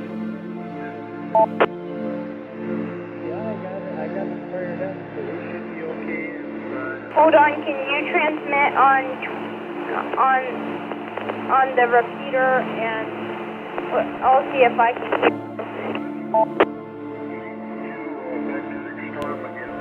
QSL, I will try to transmit on the 29.6. KF5 be ready. QRT, I think that's a moving line. I'm moving to 29.6.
Sorry, I forgot to plug in the antenna. Can you try again?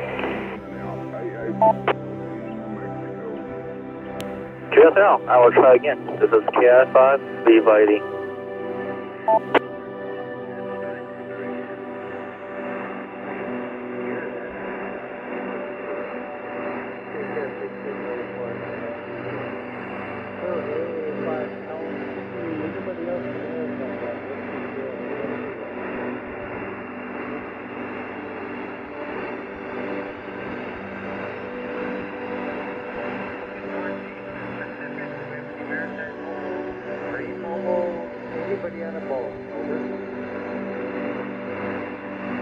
Yeah, sorry, I can't hear you. I'm set on FM, the FM mode on 29.600. Well, that's okay. I'm located in College Station. I don't know where you do you locate, and the meter is pretty weird sometimes. But anyway, KF5, be ready.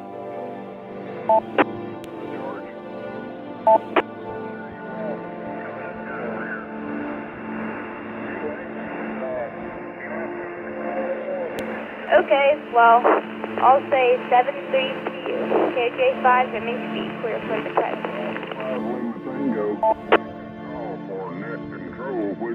7322, KF5, be ready, clear.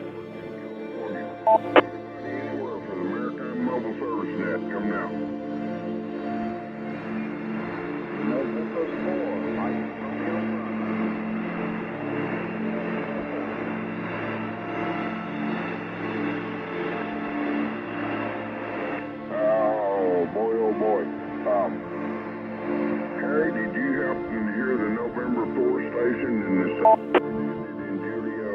Juliet Delta?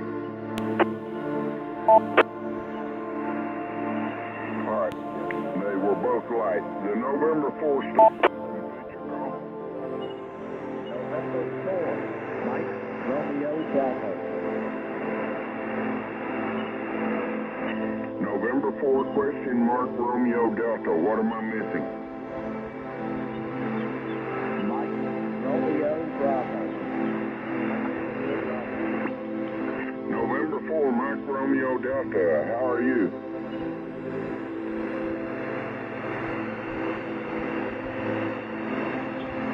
November 4 Mike Romeo Delta. Roger, roger, roger.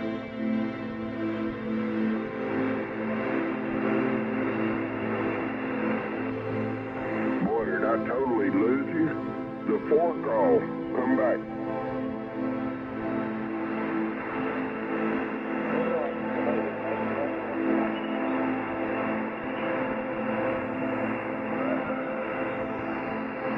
Alright, well, but they should come back. The November 4 station. Come back with your call. This is November 4 Mike Romeo Bravo. Is the last letter Bravo? Roger, roger, roger. Roger. Alright, sorry about that. November 4 Mike Romeo Bravo. How can we help you? I just wanted to check in. We appreciate you coming to get checked in. Anything else? That is it for this evening. Thank you for the comeback. I know you're a long ways off.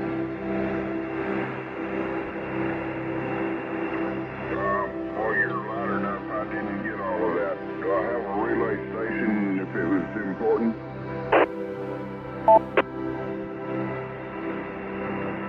Break with November 4 Mike Romeo Bravo, the station that I think ended in Juliet Delta. Try again.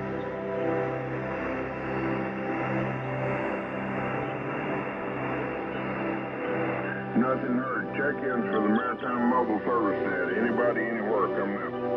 Kilo Echo 4 Fox India Golf. OGS Mobile.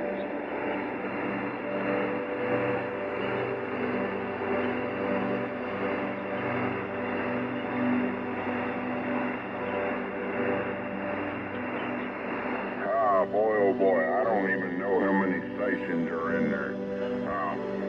Who's the station that said mobile? Come with your call.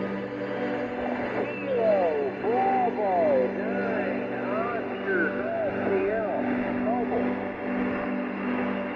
That's Ryan. Yeah, I don't know if we ought to let Ryan in here, but anyway, great signal, Ryan. Roger, roger, thank you, David 73.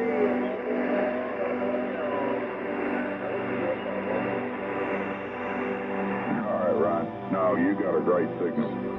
Thanks for being there, Ryan. Break with Kilo Bravo 9 Oscar Golf Sierra. The Kilo 7 station maybe had an Alpha in it.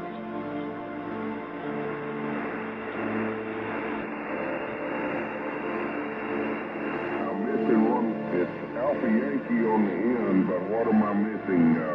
Kilo 7 Alpha Yankee?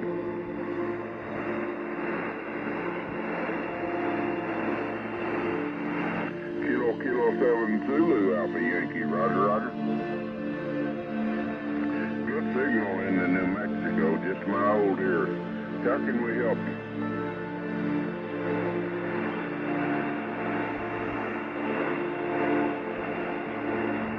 We really appreciate you checking in. More check-ins and more ears.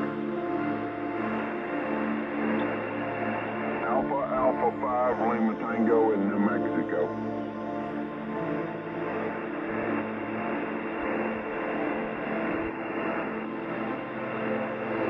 Alright, somebody doubled with you, Zulu Alpha Yankee, say again.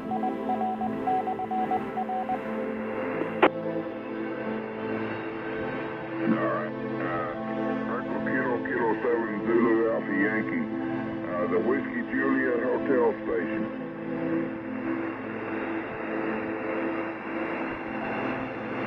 Did I have a station that sounded something like Whiskey Juliet Hotel?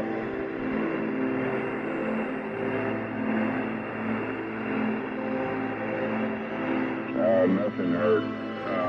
It's across the bottom of the hour. Back to you, George. AA5LT. Thank you, sir. There's Ron, WA4DCP. Welcome.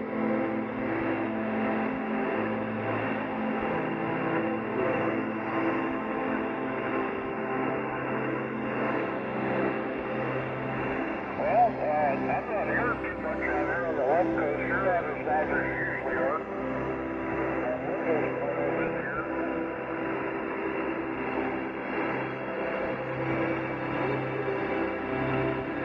Hello, Ron.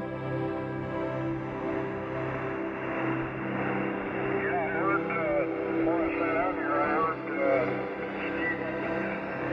Steve down here, near that active Utah station.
Anybody anywhere for the Maritime Mobile Service Net, Whiskey Zero Lima Sierra, over.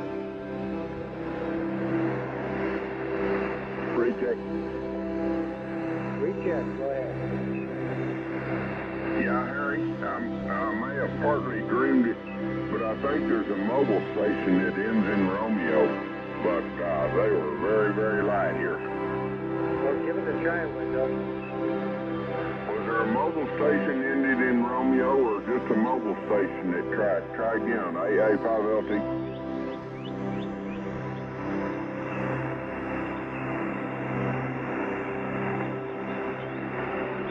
I can tell you there, and I heard the mobile and I heard the Romeo again. Give me your call twice phonetically.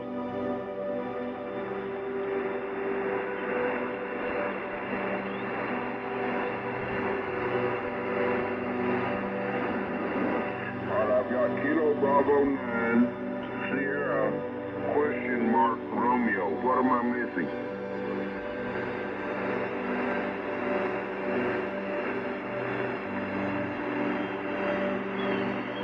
Are you hearing that station?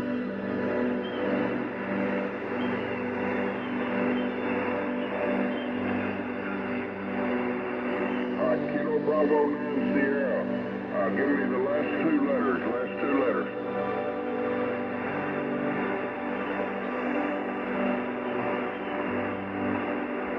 Kilo Bravo 9 Sierra, India Romeo, roger, roger.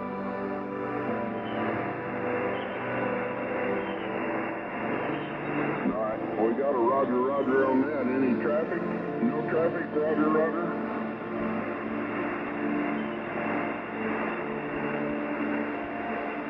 George, are you hearing them better than me?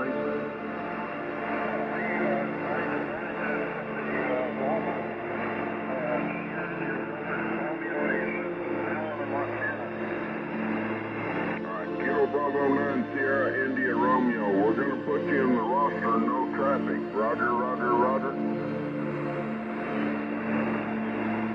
Alright, I got a roger, roger out of it. Back to net, AA5LT. Yeah, is that me, George?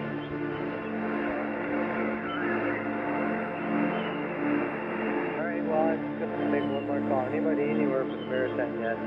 Whiskey Zero Lima Sierra on the relay, over. Recheck, go ahead.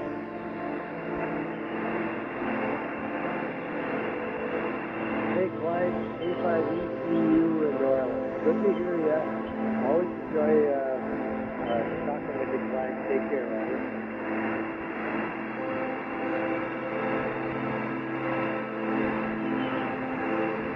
Hello, Clyde.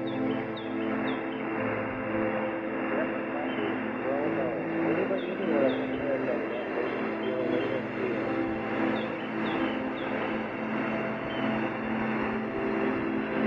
George, 7011.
got some voicemails that I need to return. You want me to make a couple of calls before I leave?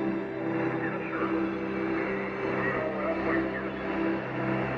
It's Alpha 5 Lima Tango, trying to help Whiskey Alpha 6 Romeo India Kilo George in California for his net control.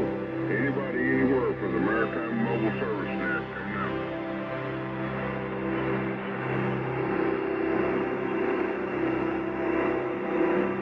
Anybody anywhere for the Maritime Mobile Service Net, come in your call.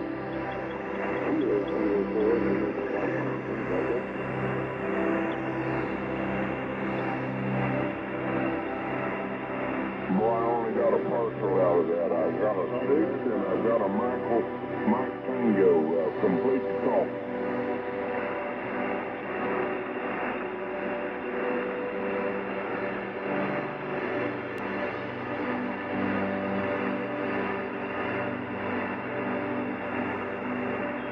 Harry, you're George, you the one to help me with that one? Whoever said a Mike X-ray Tango, that's person-centered work. You copy the W86R camera.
W5KAL Mobile.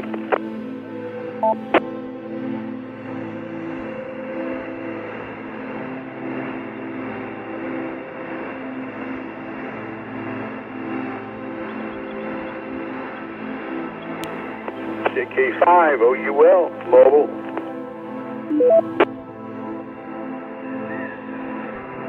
Well, good evening. How goes it? Not bad. Stuck in the usual I-45.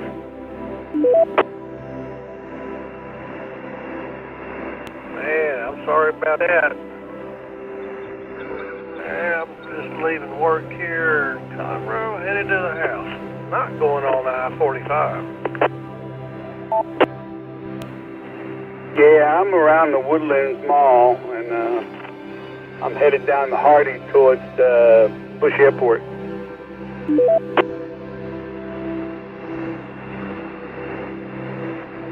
Yeah, hopefully you'll be going against most of the traffic. Yeah, once you get on the Hardy, it's clear sailing, so I'm not far. I'm about 4 miles from the Hardy, so yeah. It'll all be over soon.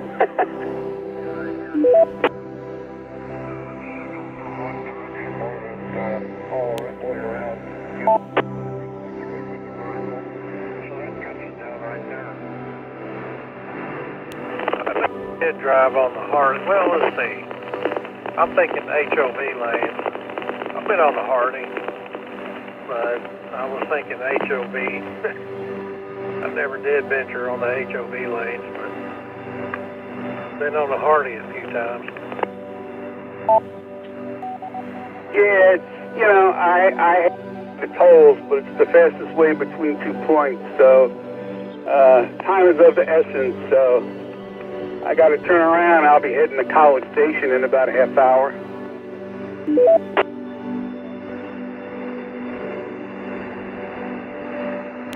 Oh my, you must be picking somebody up at the airport. No, I'm picking up an order. It's a medical delivery. It's got to go to a medical facility in College Station.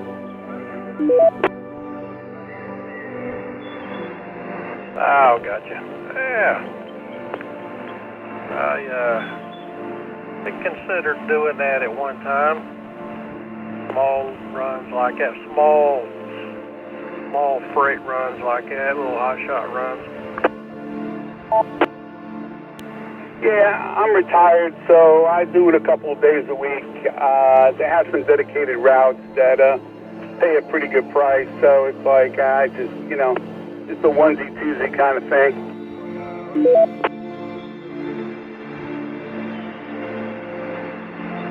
Yeah, and I don't mind driving. I like driving. Except in traffic. But anyway, that's not too bad a gig.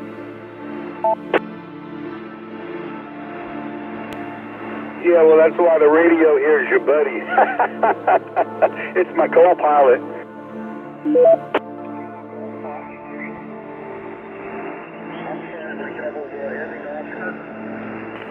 Oh, I can imagine.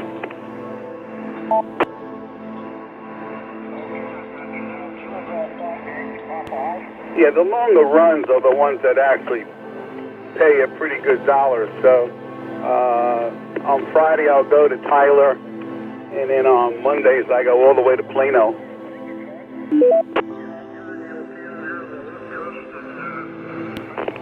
Oh, wow.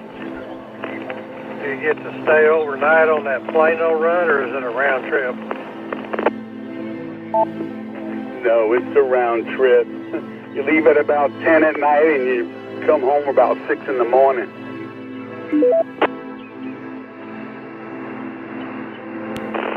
Now, that's a run I could make. I like driving at night. Less traffic. Just got to watch out for the Weavers and bombers. I usually take the night runs. I don't like to drive in traffic either, so I do the night runs. And especially Tyler, you go through all these little towns. I mean, they're empty. There's not a car on the road.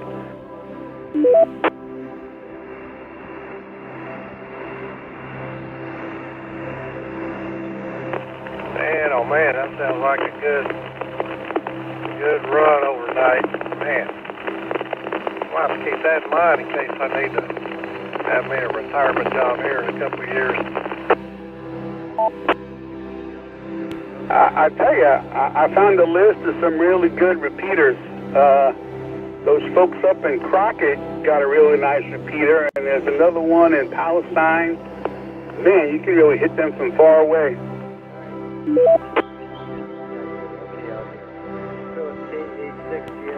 Yeah, good deal. I don't get up that part of the state much.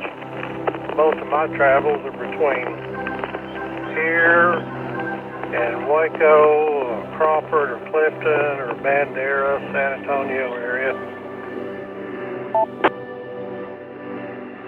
Yeah, I usually look up, I see where I'm going, and then I look it up in the repeater book, and then I mark down all the repeaters that are kind of on my way, and then I just load them in my radio, and then as I'm traveling, I just click through and see which repeaters I could hit.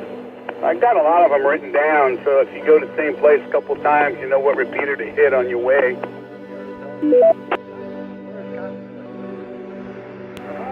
Yeah, I do the same thing. I've got, I think, all of Charlie's repeaters in here, and I've got about 3 or 4 around the Waco area that there's a bit of a gap, but I can get almost 90% of my drive between here and there on the radio. Yeah, like on my way, I'm going to hit this one spot in Navasota that's pretty good. And I actually think they got a net going tonight. I might get on the net. They got a net at 8 o'clock.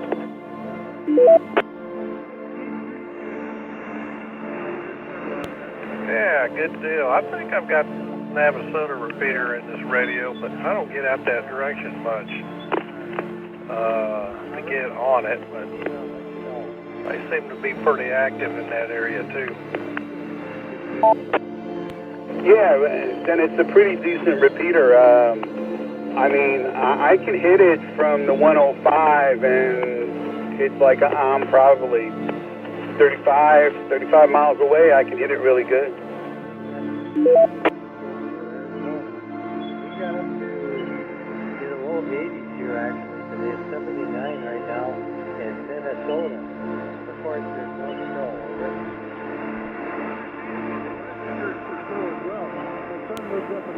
I don't remember the name of the radio club. It's out there, I think Washington County. They kind of double up between Washington County and Fayette County. Got a few repeaters around Beeville, I think. One or two this side of Austin.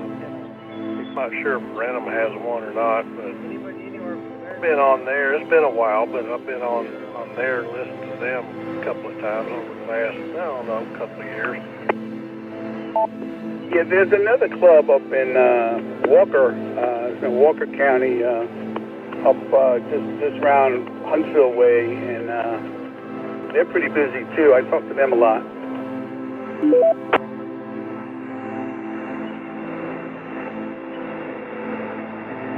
Yeah, those guys up in Walker County, they're also state races and South Texas Aries, so yeah, they're pretty active. I haven't met them in person, but I usually talk to them on the radio on a net night. I haven't been on net nights in quite a while.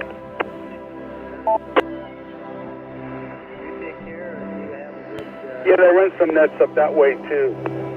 So yeah, I mean, I can hit them all, pretty good. I mean, 45 is good because it's kind of right in the middle, and you can actually branch over, and there's not too much in your way. So if you get a clearing where there's not too much wood, you can usually hit almost anything you want.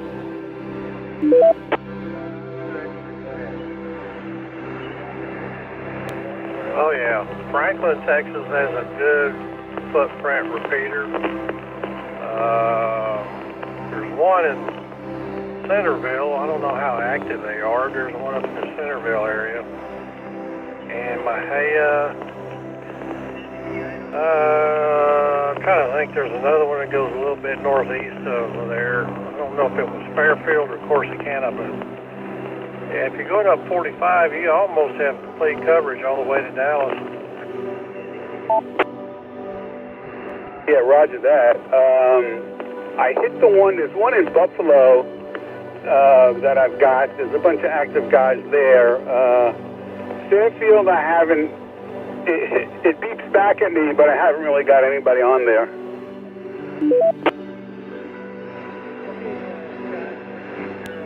Yeah, same here. Yeah, I've talked to the Buffalo guys a few times. When I go up to Waco, I'll take Buffalo and go over to Groesbeck and then over to Mart and then up to Waco. And I've pretty much got good coverage all the way from Buffalo to Waco. There's a spot in there that tends to drop out, but the Franklin repeater will pick it up. But all the Waco area repeaters are usually pretty busy. Those guys have a link system up there. Sometimes they're tied into this one. Yeah, I gotta try. The next time I'm up that way, I'm gonna see if I can't find what the frequencies are from the ones closest to like Groesbeck there. I could probably be close enough to hit at least one or two of them.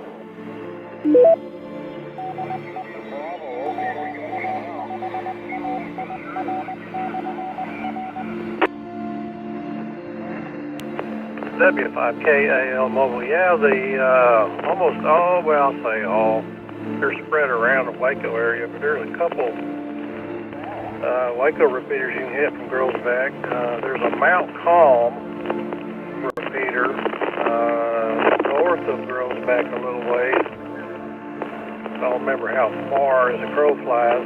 Texas State Guard operates that one, and they're pretty active on there too.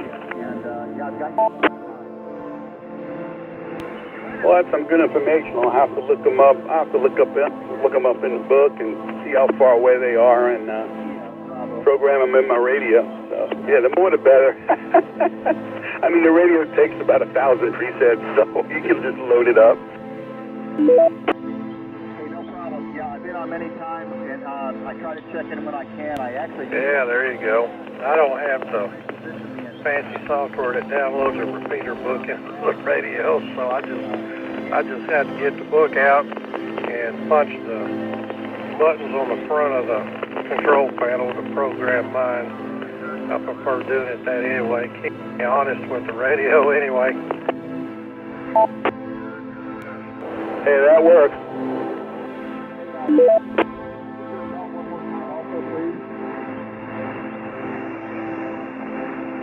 I give you a call sign one more time? I believe the suffix was RIK, but I didn't get the... All right, I'm about to take a right turn. I'm probably going to lose you in a bit. So thanks for coming back at me. I do appreciate you. So it's going to be KJ5 OUL. I'm out of Conroe. And 73. And I'll be clear. All right, KJ5OUL, out of Conroe. This is W5KAL, Whiskey 5, Kilo Alpha Lima. My name's Ken, Kilo Echo November. I work over in Conroe, live over in Cleveland, so I'm leaving work a couple hours later than normal, so that's why I'm on here this late. But anyway, if you hear me on here, shout out. I'll talk to anybody.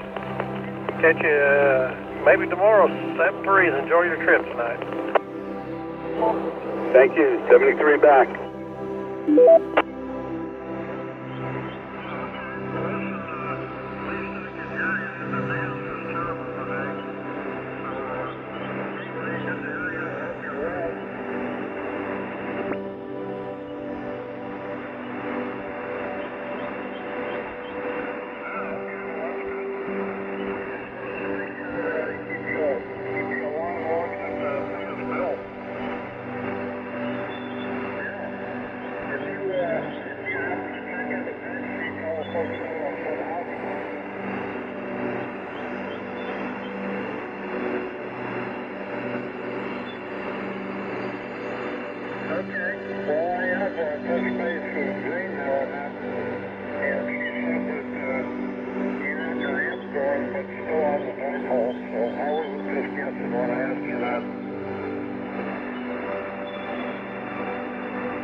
Good evening. The time is 6 p.m.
offer his condolences. Over.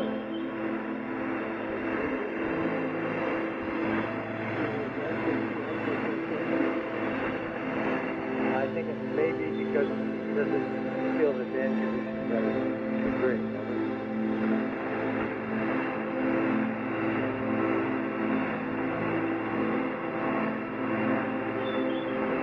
You bet. Take care, Jim. George.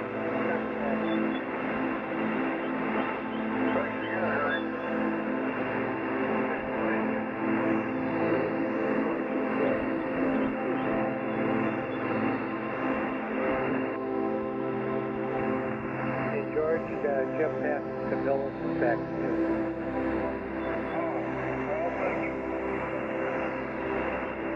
And Jim, he thanks you.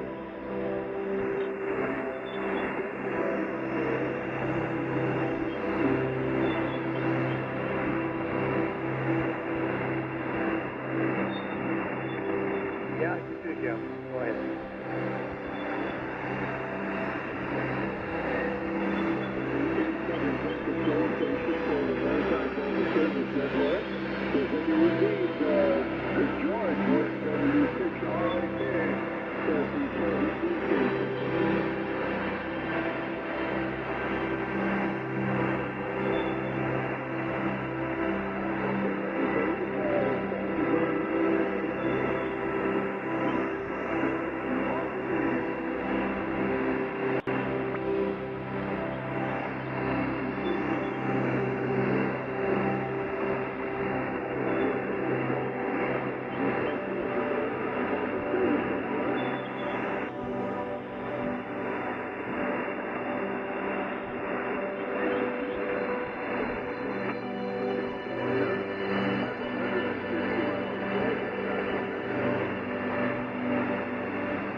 Kilo 5, Delta Lima Delta, mobile.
Whiskey Bravo 3, Whiskey Bravo 3, could you please bring your call sign again, please, over?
Jim Ward's going to log you.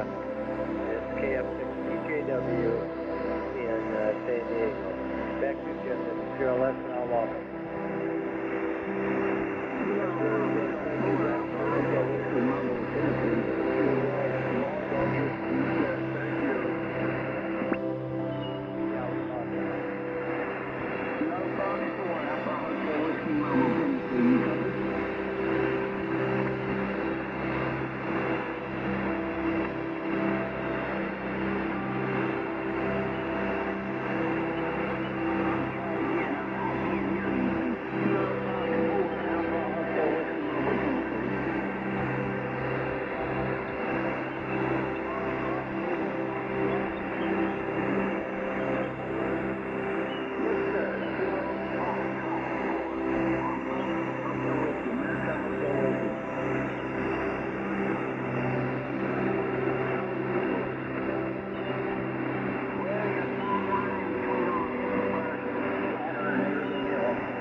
KJ5JNJ.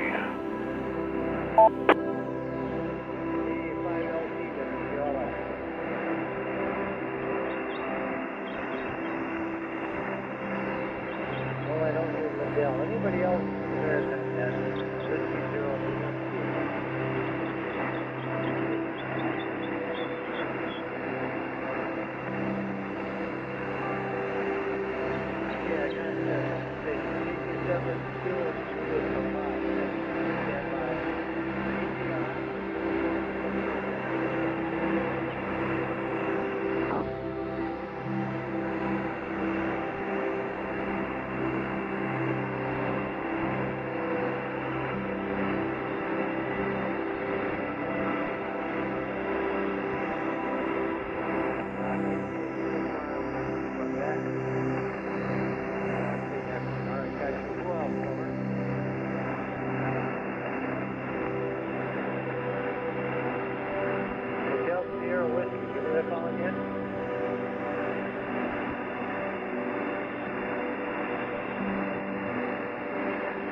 7, Mike November Echo.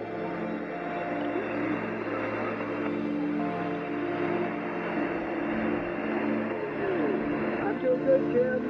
No traffic coming in. Just wanted to check in. I rehabbed it in today, and I'm using it. I just wanted to make sure it was doing well.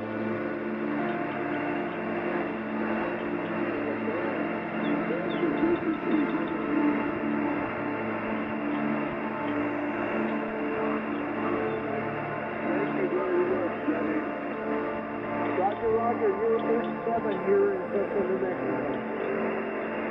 Well, thank you very much. I don't have a signal. That's okay. Have a good net.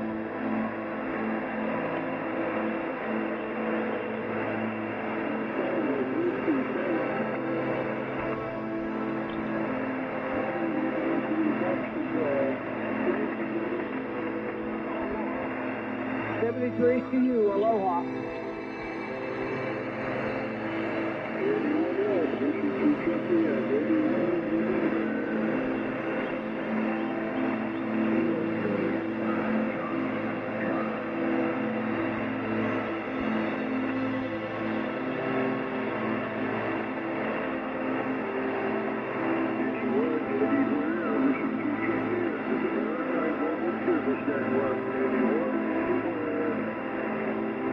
Relay, Whiskey 7, Mike November Echo.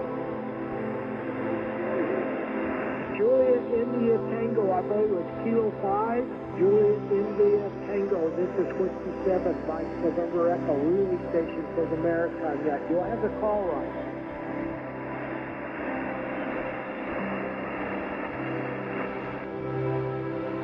Kilo Juliet 5, and I thought I copied the suffix correctly, but fill it in, please.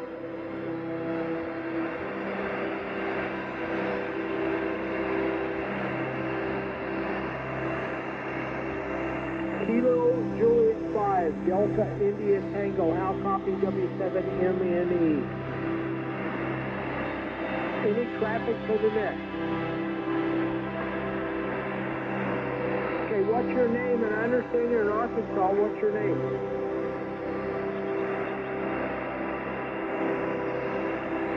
Roger, Kilo Hotel 6. How do you copy?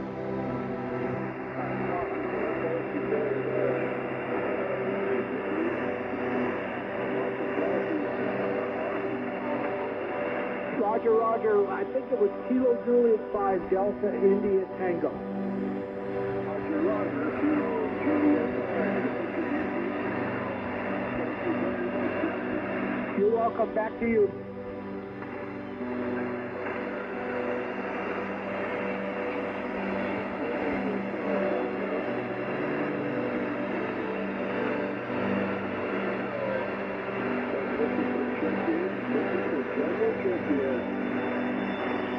Kilo Juliet 5, Charlie November County.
KJ5 IDD, monitoring.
good afternoon. And just checking in, I have no message.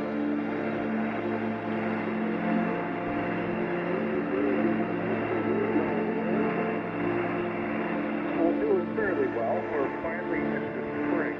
It's nice weather, so we got that going for us. Other than that, let's just work, and that's about it.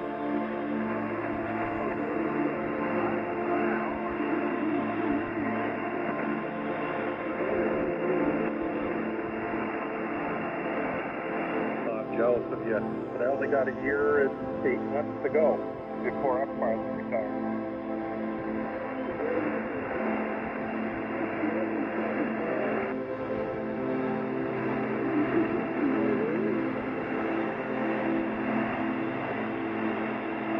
Say again?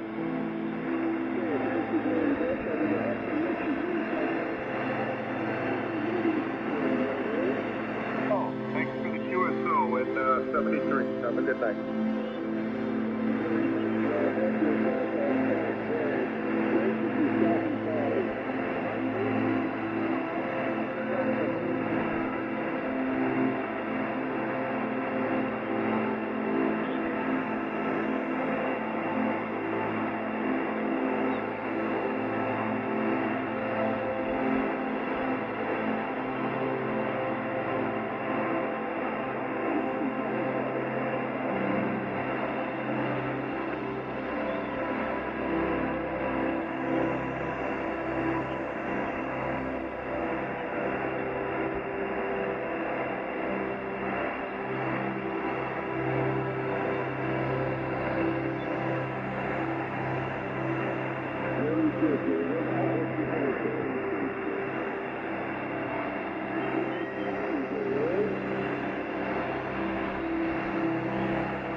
Jim, stand by.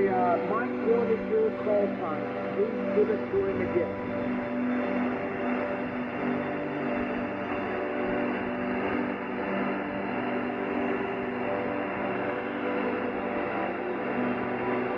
Yes, it is. Whiskey Alpha 5, Mike Whiskey Delta wanted your call sign. I was just trying to give it to him.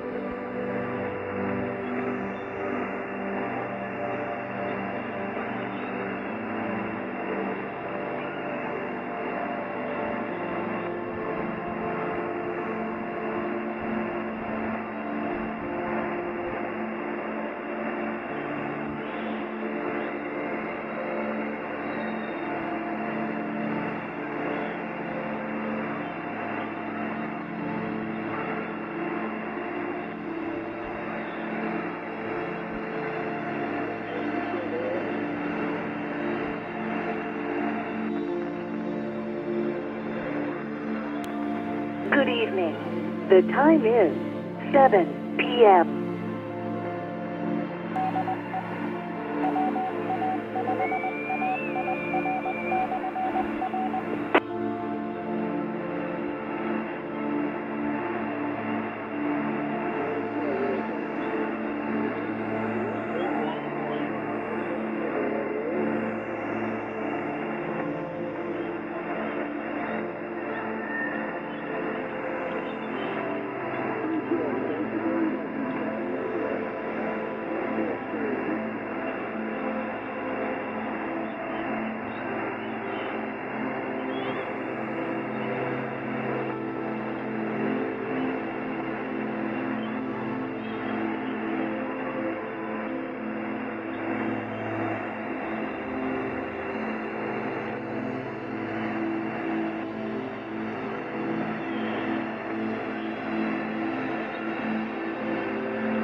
W0LS.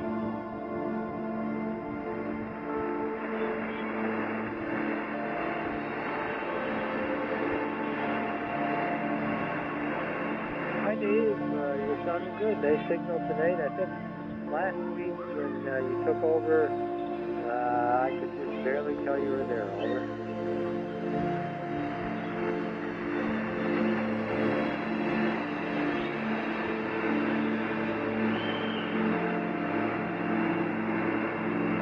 Yeah, you're SATS tonight.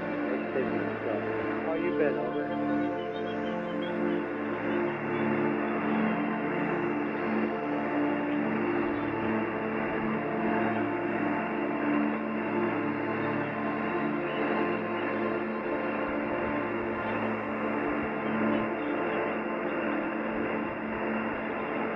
Yeah, I've been, the last, 10 days or so, been taking the snowblower off the tractor, greasing the tractor, changing oil.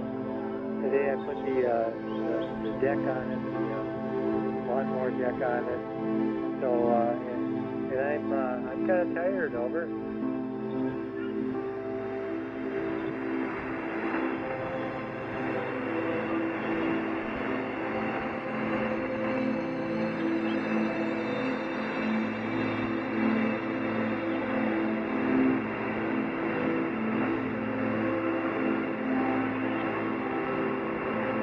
Trouble with mice?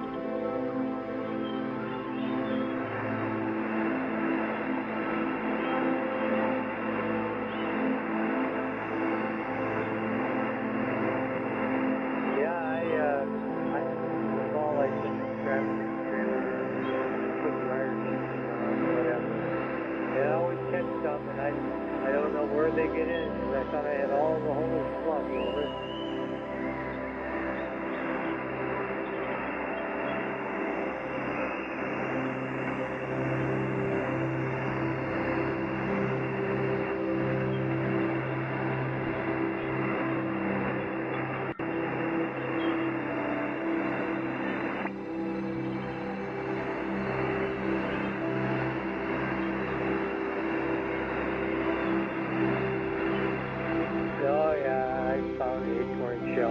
This Saturday, some of the repeaters on the South Coast reflector will be used for the Ironman bike race, so if you hear them working the race, please stand by. Thanks.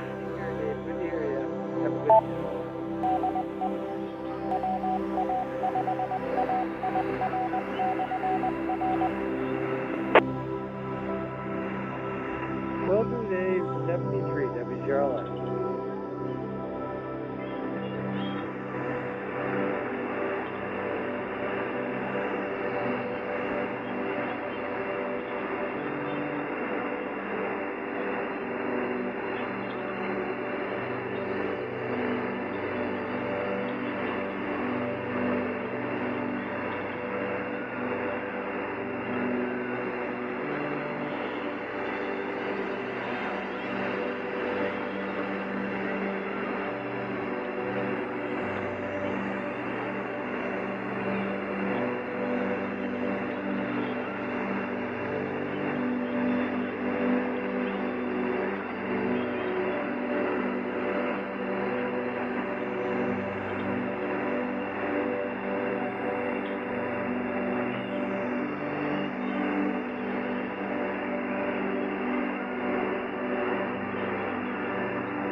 Charlie Papa, India Charlie Papa.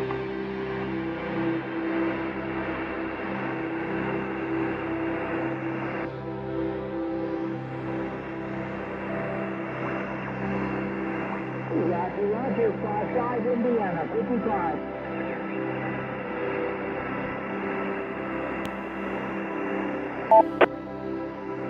That's 73.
AB5Q8.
Kilo Bravo 9, Oscar Golf Sierra.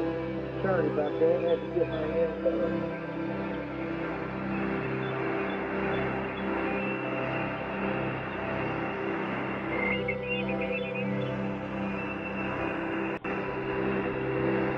Oh, everything's good, just kind of hanging out here. Just kind of seeing what's going on the old radio today.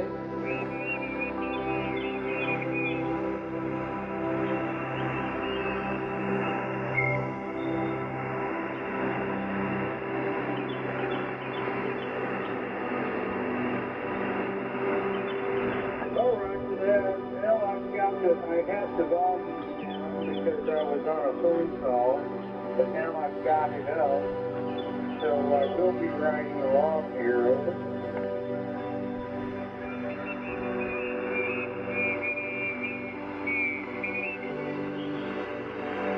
Dad, did you get me in the log over?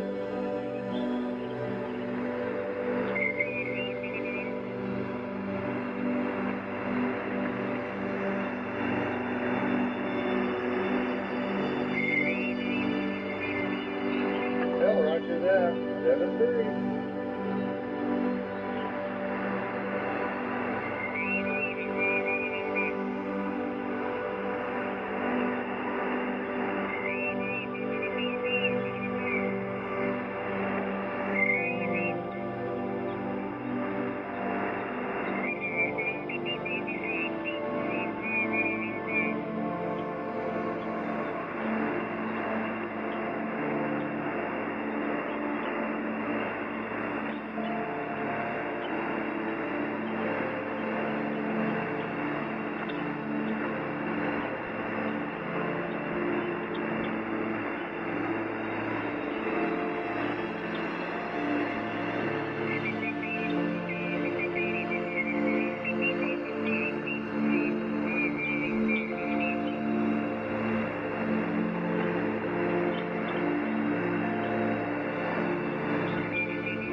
Kilo Juliet 5, Bravo Whiskey Bravo, portable on the Brine repeater.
it's a little hot and humid. It's a little too early for the spring. We should be focusing in on spring.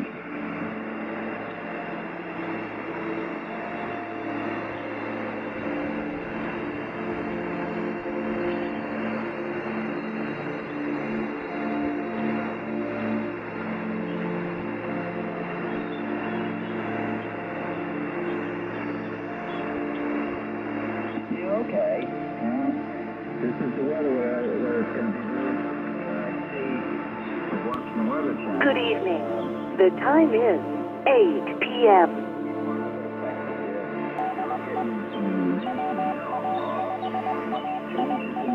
Am I right?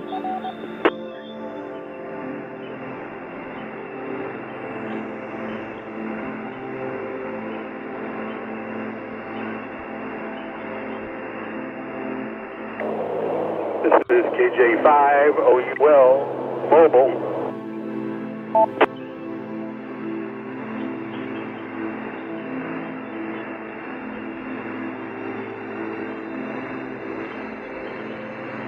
Okay, well, you guys today, this is good. Between Oklahoma, Arkansas, Missouri, Kansas, Iowa, Illinois, I think even Mr. Wisconsin, and folks know this to us. This is KJ5 OUL Mobile. Standing by. Most of the thunderstorms break down. We was on the phone a few times. I can remember about, down 10 years ago, you know, we used to see when they come right towards us.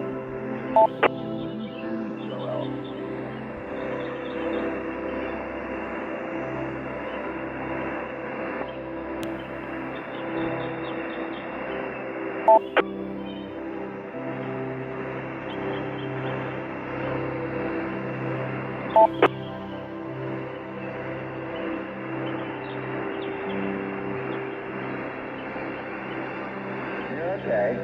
Well, I won't keep you. We're just doing the general check-in. Between you and the rest of the minutes. This is KJ5 OUL Mobile. Standing by. X7 that Pushcross used to make. And just running 100 watts here. KJ5 OUL, KJ5 BWB. Hope you're mobiling along safely. Where are you headed this evening? College Station, Bryan. Tonight I'm on that lovely Highway 6.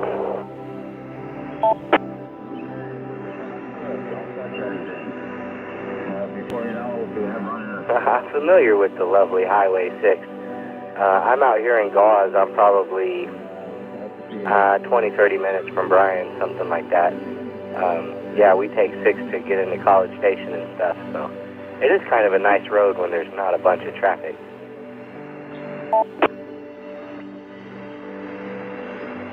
Yeah, it's not terrible. There's a bunch of cars on the road, but they're all moving, so. And the college kids aren't out in force yet, so.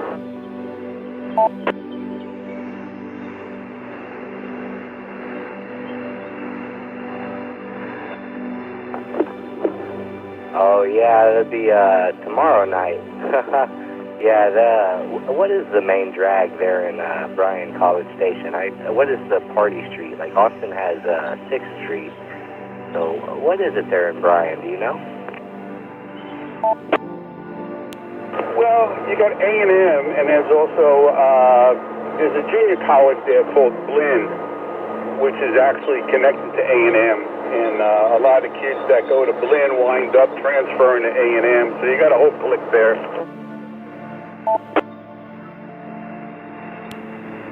University Drive, W0SPH.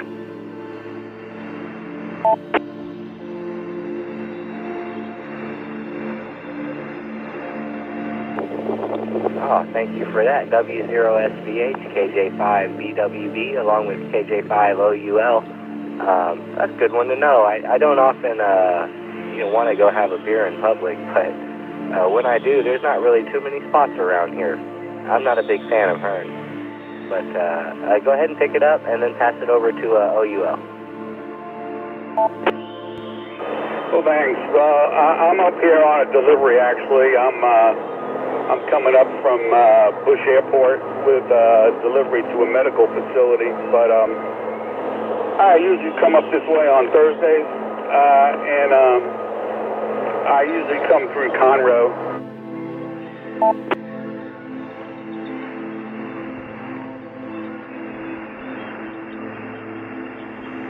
Welcome to the South Coast Reflector, and like I said, this is W0SVH. They call it the Northgate District. That's where most of the college crowd hangs out, I guess. That's what you call it. It's off University and Northgate, which is on the going out toward the airport there off Highway 6. I live in the area. I'm right here in Carlos, Texas.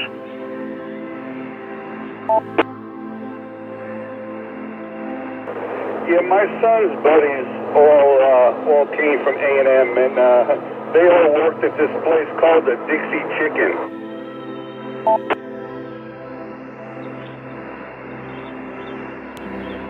Yeah, I believe if I remember right, that's exactly in the Northgate District area.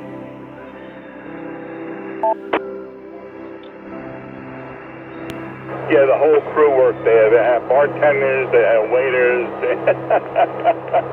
They were a crew.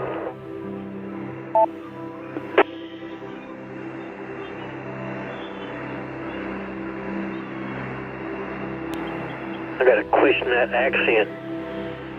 Is that accent from, you from upstate New York? Actually, Staten Island.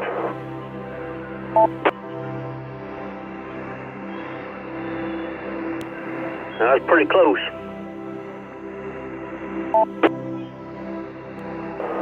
Roger that. What most people don't know is I moved down here in 1996.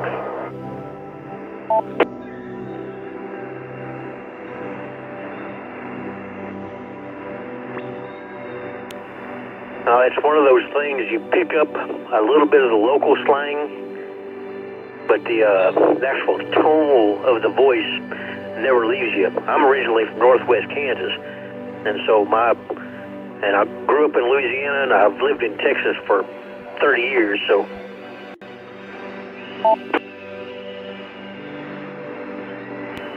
Yeah, you never completely lose the accent. Actually, if I go back up north, most of the people up there will actually make fun of me and tell me I have a southern accent, believe that or not.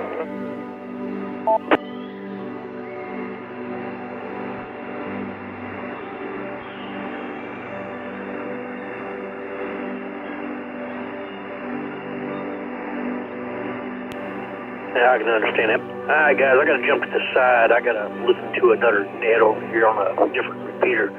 But, Willie, good to hear you out there. And I didn't catch your name there driving up to College Station, but I'll catch you on the side here. And like I said, good to hear you on the South Coast Reflector. W0SVH. This is KJ5OUL. I'll be circling through a couple of different repeaters in the area. So I'll say 73, and thank you for the comeback.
KJ5IDD.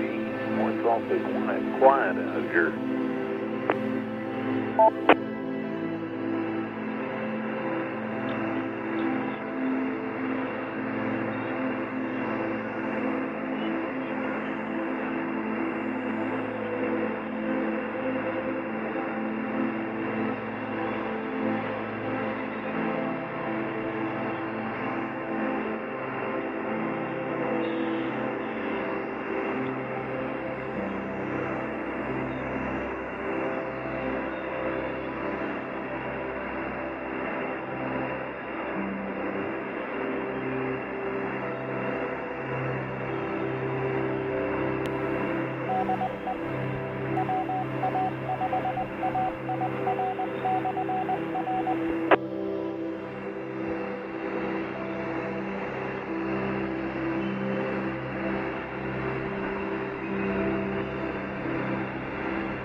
5, NHH Mobile.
Bravo 9, Oscar Golf Sierra.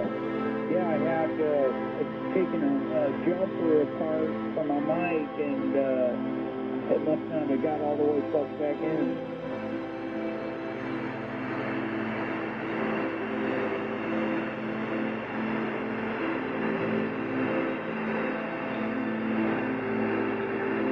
Roger that. That's me.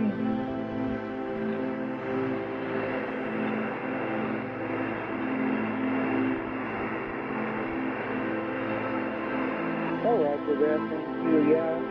I seen it on my stove as soon as I heat up the chapel with my mic a little bit. Probably even got a little bit of fan noise.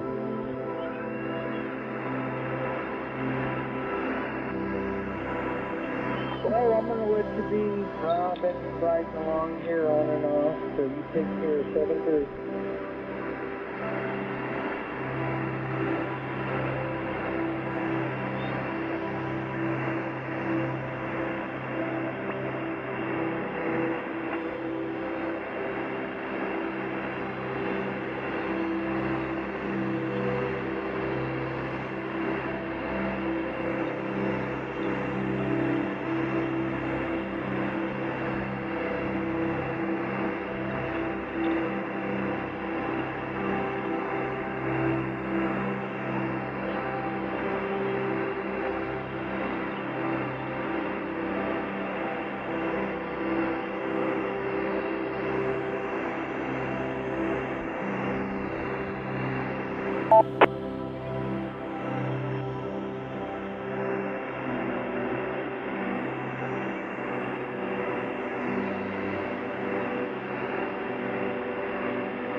they're not too strong.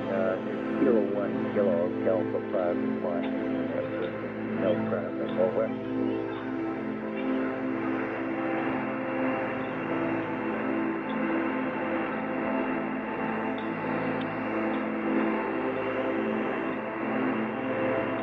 Yeah, well, anyway, you came up a bit and they just want to be a bit.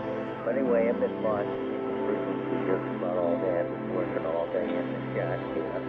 And so anyway, today.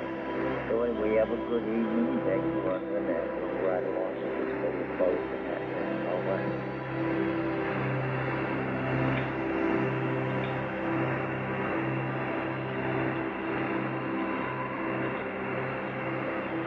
Yeah, I'll do that. Have a good evening.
it's cooking.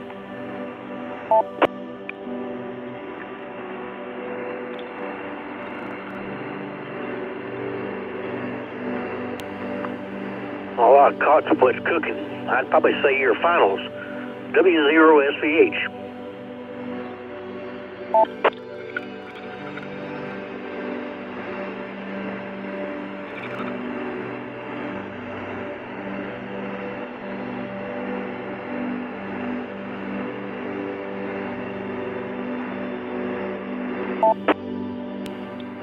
Well, if my finals are cooking, I guess that's okay. It's just a Bullfang 888.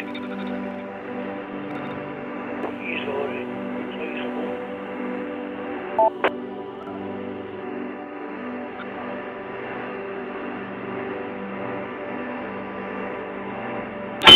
Well, I think the radio I grabbed today is a Motorola 6550.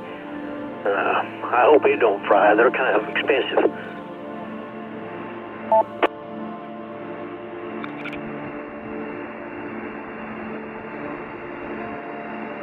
Yeah, that sucks for those good ones. Let the smoke out. Good news is you can buy smoke from China, from eBay, probably Amazon. Buy yourself a little container of smoke. Just put it back.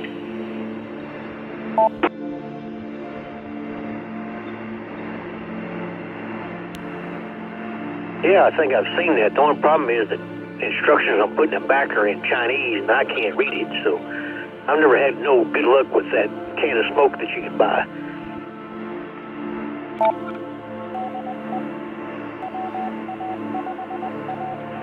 Oh, no, it's easy. The new ones, they come with a syringe. You just suck the smoke out using the syringe that they supply, and then you inject it back into the radio, and you're good to go. Okay, enough of that nonsense. How you doing? Kent here. N6K&E.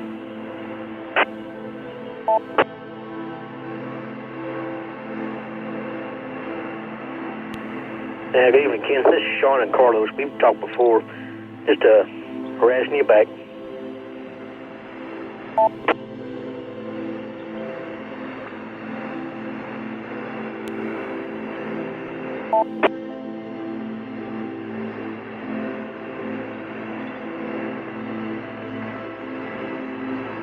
Yeah, forgive me, I'm a little distracted.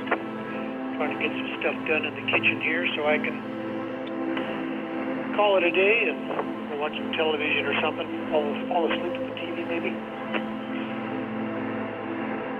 Just preparing the coffee maker, and of course the cats, when they know when I'm preparing the coffee maker, then immediately after they get their little snack. Well, they're all going crazy right now. One outside is going crazy. The one inside, he's just standing here patiently waiting.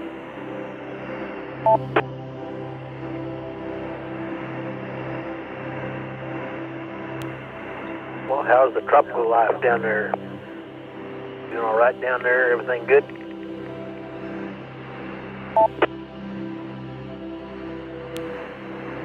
Yeah, it's beautiful. I love it. I love being retired. I paid my dues. And, yeah, just enjoying the retirement. Truly. Sometimes I get bored, but I always manage to find things to do.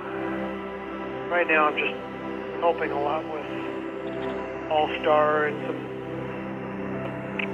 helping them get some stuff set up, situated.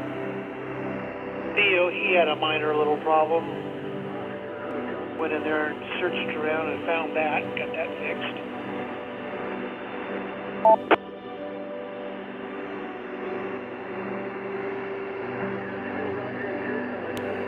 Well, I haven't got to retire yet. I just got in from 8 weeks of offshore 712s for 8 weeks. And I'm just trying to recuperate myself and trying to get in the mood to actually do some work. I've been tinkering around a few small projects, but haven't done anything major yet.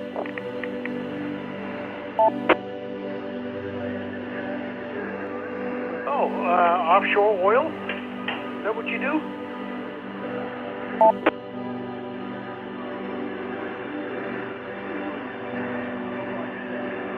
Well, it's in the industry. What I've been doing lately is installing and removing seismic nodes from the seabed. They're doing some like 3D seismic. They put these little, basically the size of a boombox down the seafloor, and the gunboats come by and they shoot, and these things record a little bit different data than the old way they used to do it. And I guess they found quite a few new oil fields this way.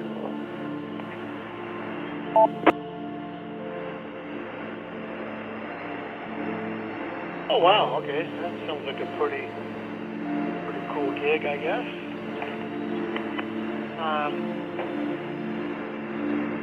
So is that for USGS or is that for the government?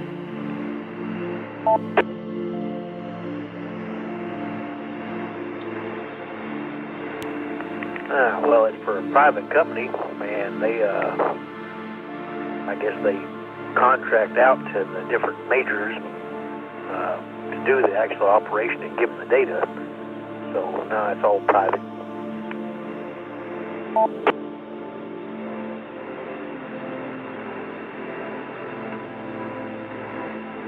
Alright, I apologize. All I'm hearing is some jitter, packet loss or something going on. Well, anyways, good talking to you. I'll set this down and get these boys their snacks so they don't wake up the house. Anyways, yeah, good to hear you. And I'll be listening on here. N6KNE, Chenalta, Columbia.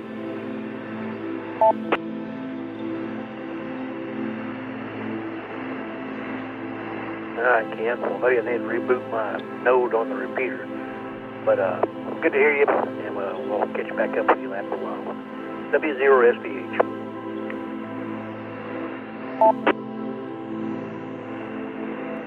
Okay, yeah, you sounded pretty good that time. Take care.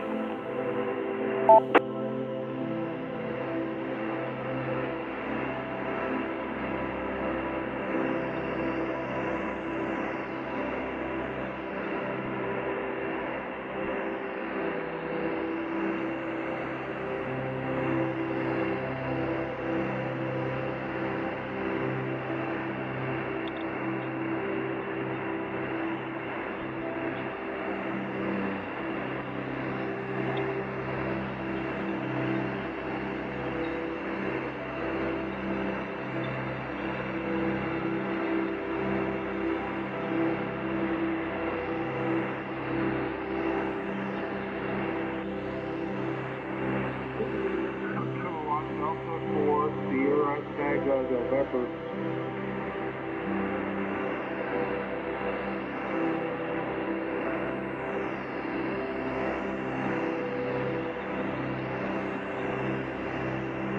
Everything's going well. It's 64 degrees.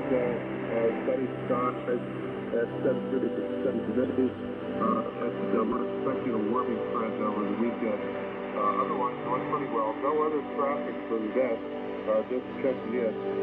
And just also want to inquire, what is your QPH, over?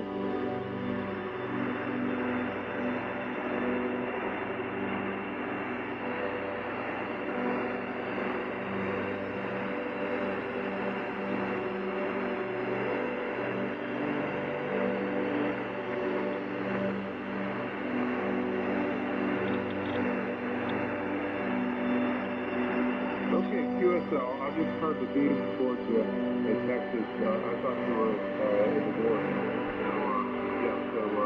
Better signal, but I'll pick it up. So, how are things there in Texas? I guess you're not getting that storm that we're getting canceled, are you?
So here, I just moved the beaver out, so yeah, it's coming in better now. So yeah, otherwise, I feel bad for the people who are dead. They have like a pretty bad.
evening.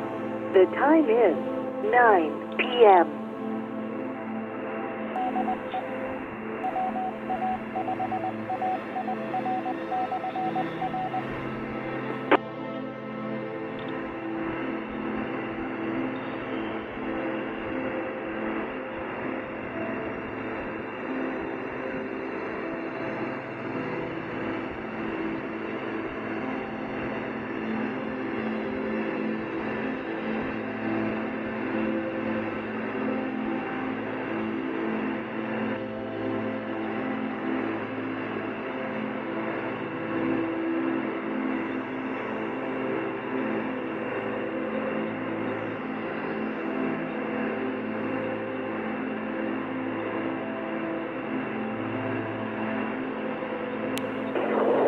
KJ5 OUL mobile.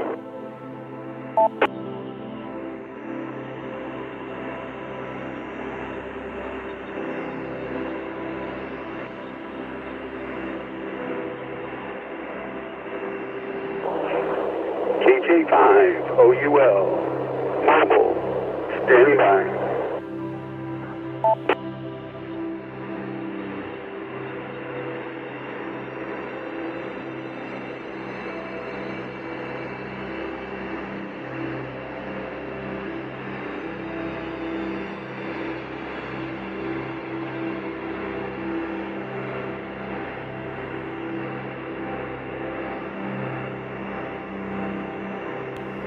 W0 SDH, that you, Rich? I just walked back into the range of my radio. This is KJ5 OUL mobile.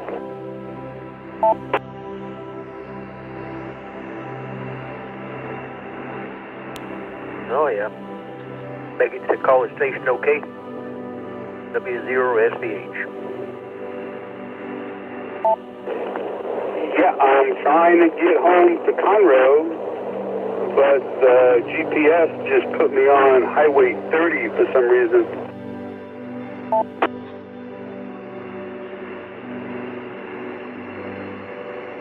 That's probably all the construction on 6. Actually, Highway 30, you're passing right by where I'm at here in Carlos. Highway 244 and Highway 30 is basically my area. I think I'm at William Fitch.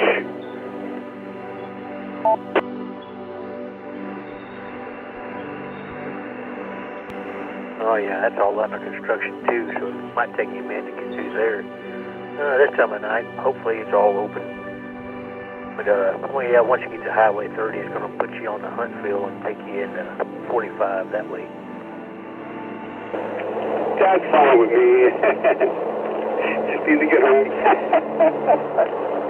I got some boxes of radio equipment that came in. I'm ready to go home and open it up.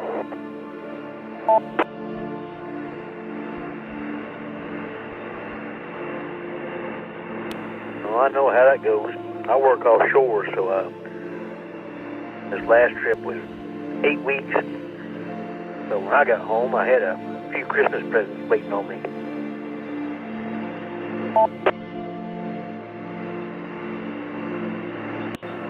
Yeah, well, I'm getting ready to, this weekend I'm going to install antenna up on my roof. So I ordered a bunch of stuff.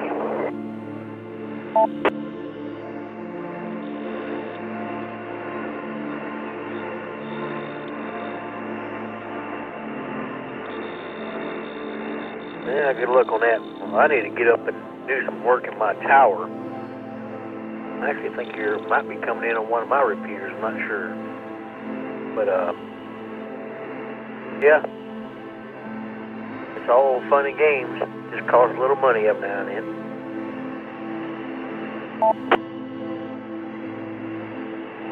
Yeah, well, every time you spend some money, like on a radio or something, and it's like, oh yeah, but now I need another antenna, and now it's like, well, this antenna doesn't work without a tuner, so I had to get a tuner. So it's all, and then there's, chokes and balance and that you need to put on the end of it, and It never ends.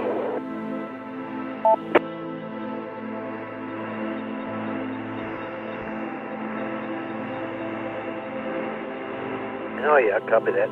You're coming in on the Brian repeater right now, but if you take down 30, I think you was on the Carlos repeater earlier when you was first coming in. And I think I've heard you maybe over on the Navasota repeater, which isn't linked up. But yep. Be careful out there. This time of year, we still got deer moving around. I think I'm on 458. Does that sound right?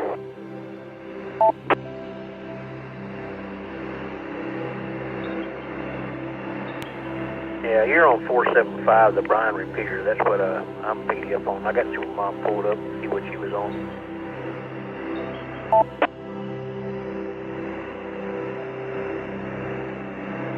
Yeah, I usually don't use this one, but I got so many pre-programs into my radio here that if I click enough, I usually get something.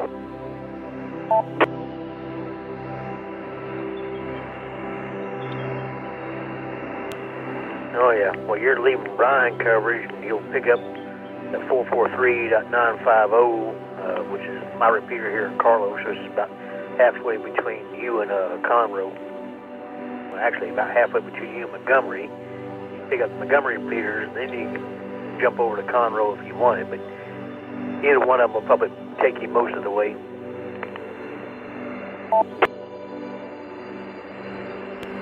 So do you have to sponsor all these repeaters yourself as far as all the costs and everything goes?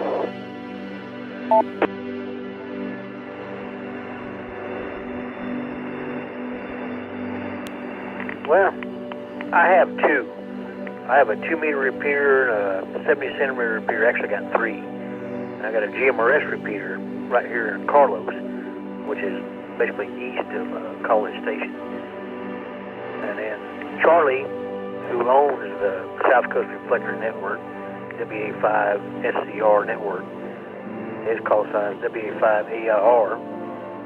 But yeah, he's got all the repeaters that cover from basically Bryan all the way down to the Galveston and out to Giddings and all the way to Beaumont.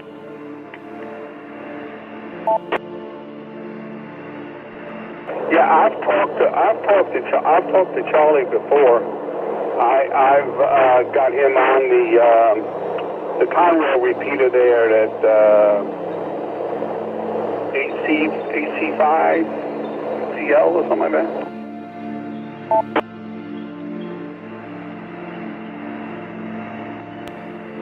Oh yeah, the AC5LC, that's the Lake Conroe Amateur Radio Club repeater that he put up for them. But he's got a couple other repeaters there in Conroe also, plus ones in the Woodlands. And he's got them all over. If you want to check it all out, you can go to the southcoastreflector.com on the internet, and you'll get to see all of them. Just click on the repeaters page.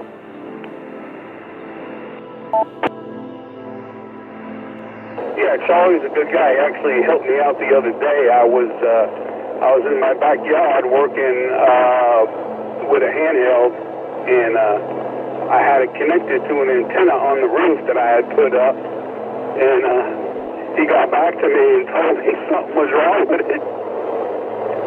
And well, you know, he was right. The antenna was no good. So I actually did better just putting the duct back on than I did hooking the antenna up.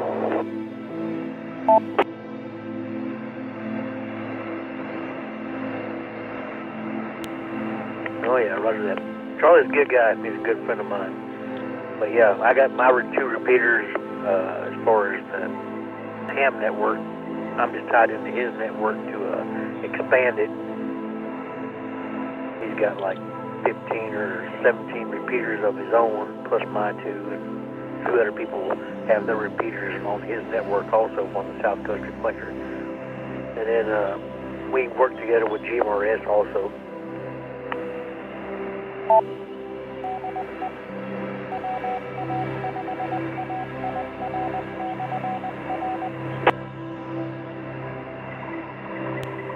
Yeah, it's a good group. It's a good group of guys.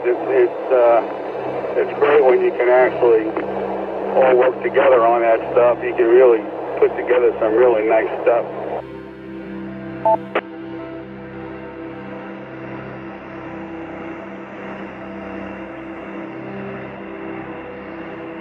Oh yeah, I met Charlie when I was working on my GMRS repeater before I even had my amateur radio license. And talking with him and working with him and stuff like that, he convinced me to get my amateur radio license. So, yep, that's where I'm here.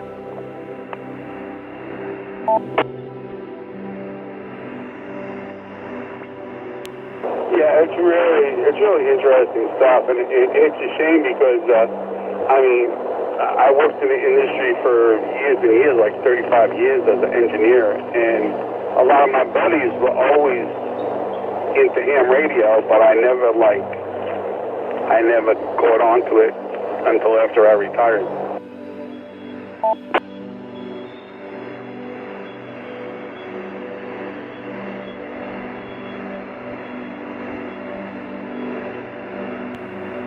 Oh yeah, copy that. Well, I kind of wish I'd have got into it much earlier. I think I was in my 50s when I got into amateur radio, so yeah, I wish I would have got into it back when I was a kid, you know, teenager, or maybe a little bit older.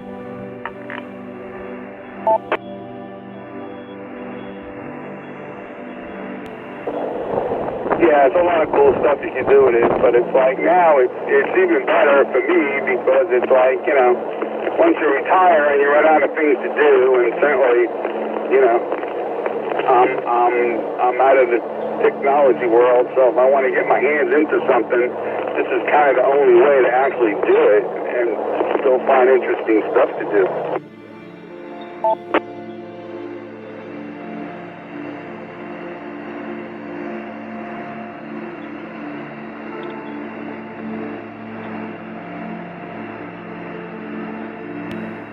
Oh yeah, copy that. That's a good way to keep on your toes because there's always something new to learn.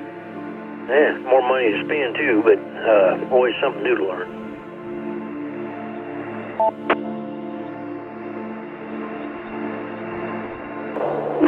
Yeah, and when you get, you know, when you spend your money on radio stuff, then, you know, that keeps you away from gambling and women and stuff, you know, so.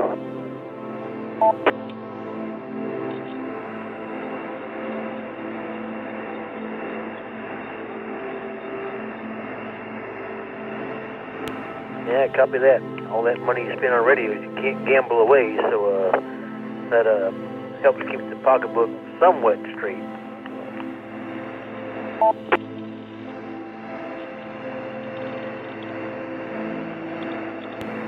I think that radios never really go out of, they never become obsolete. They always have uses to them.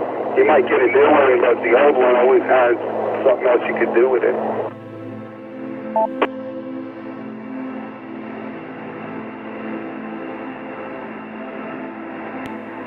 I think you need to talk to my wife. I'm trying to explain that to my wife, but she don't get it.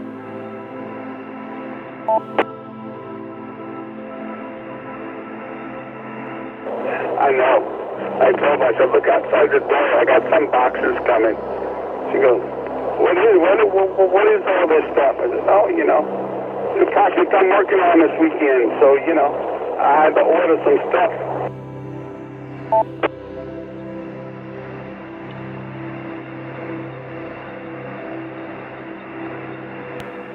Oh yeah, my wife just shakes her head and goes, you got another package in the mail today.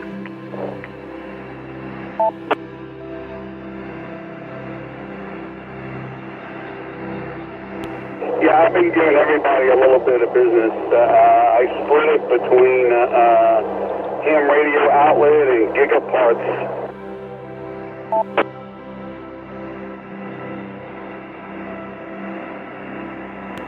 Now, I've used them both, but actually there's a little mom and pop shop right up in Plano, Texas, called MTC Radio, MTCRadio.com, and I try to throw them in my business just because they're a mom and pop shop, not a corporation. This Saturday, some of the repeaters on the South Coast reflector will be used for the Ironman bike race, so if you hear them working the race, please stand by. Thanks.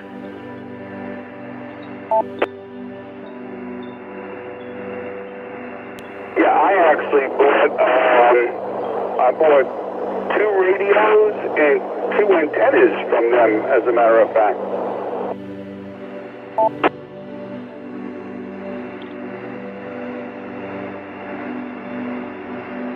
Oh yeah, Richard and Christine are my go-tos. I usually go there first. If they don't have what I'm looking for, I'll ask if I can get it, and if I can't get it, then I'll go somewhere else. But I usually try to go to them first, try to keep it local.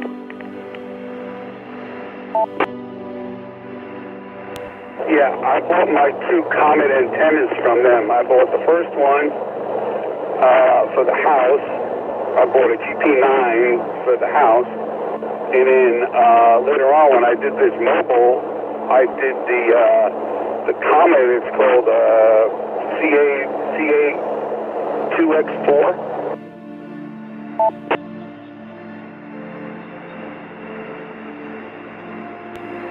Oh yeah, the 2X4, that's a wideband antenna on the UHF side. So yeah, that's good for like Aries work and stuff like that, where you're using more than just the ham bands.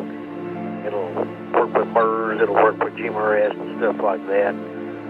So you can use the same antenna for different frequencies. Good antenna. Actually, I run that on both my trucks.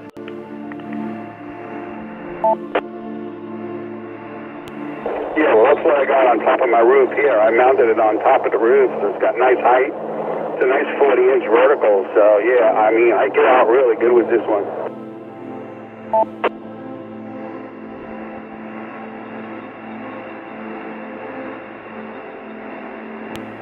Yeah, I'm just checking NMO now every now and then. It catches a little wind, so it'll every now and then it might tend to loosen one up.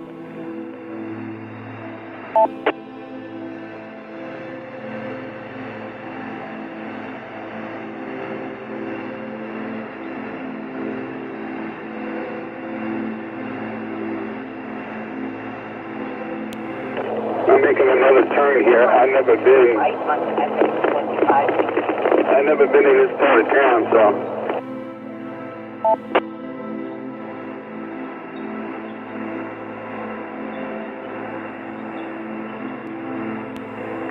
Are you turning on the Highway 30 from William Fitch? Yeah, so it's having me turn on 2562. Are you familiar with that?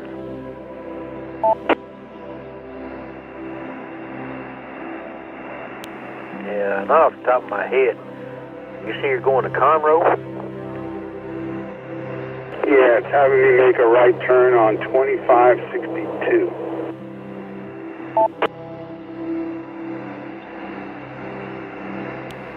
If you're on Highway 30 right now and you're heading toward Huntsville, I just stay on Highway 30 to Huntsville and just take 45 south.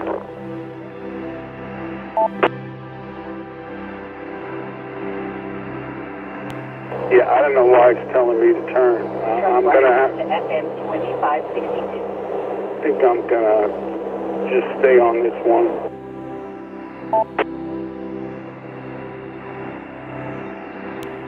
Yeah, 30 will run directly into Huntsville, and then you'll just take a right there at Huntsville and go south.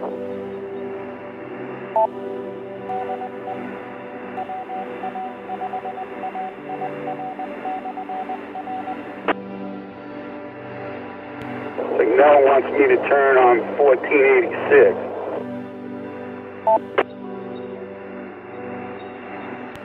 Yeah, it's trying to send you through some small back roads to get there instead of just going straight down 30. I know exactly what it's doing. I've done it before.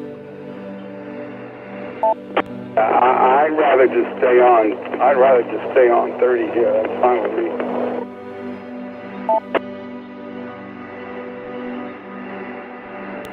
Yeah, you'll go directly on 30, and once you get into Walker County, it'll be 2 lane instead of single lane. And then, of course, the speed will pick up too.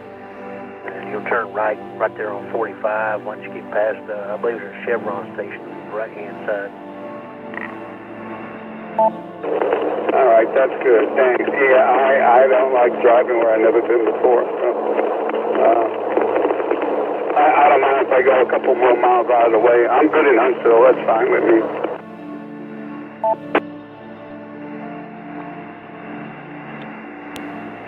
Yeah, I drive that road all the time. It'll send you through that back way. It'll send you down to 1488 or 86, and it'll send you down 1774 through Anderson. Just to like shave off like 1 minute. But Highway 30 direct to Huntsville is like the straightest route there is. Yeah, that's where I'm going to do it.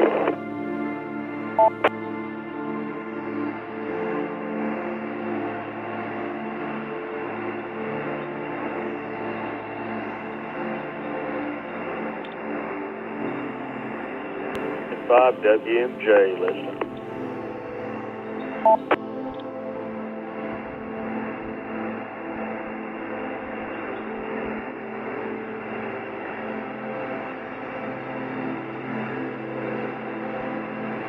I ain't quite copy that. N5WMJ, is that correct? Yes, sir, that's correct. This is Terry from Baytown.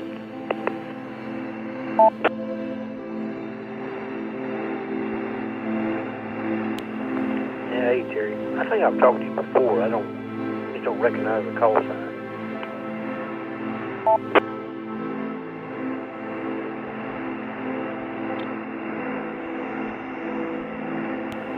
Yes, sir, I just turned on my little HT and was sitting here in my chair watching a movie and thought I'd listen for a while.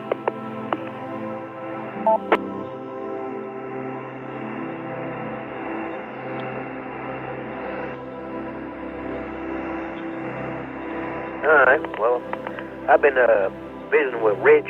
He's on the way from College Station back to Conroe. And I'm fixing to jump to the side, so if you want to pick him up, you can there, Terry. N5WMJ. Say hello to KJ5OUL, Rich, who's on the road. Howdy, KJ5OUL. Headed back to Conroe. Hey, Brian.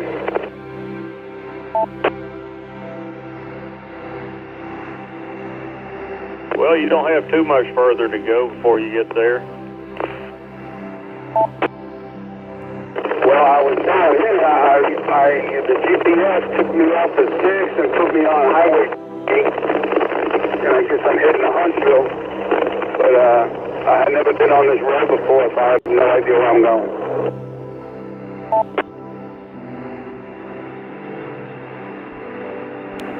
Hey, Rich, jump over to 443950. You'll get better signal.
Alright, well, Jerry, Rich, I got to jump out of here. I got to get out of the shop and head in the house and see my wife before she goes to bed.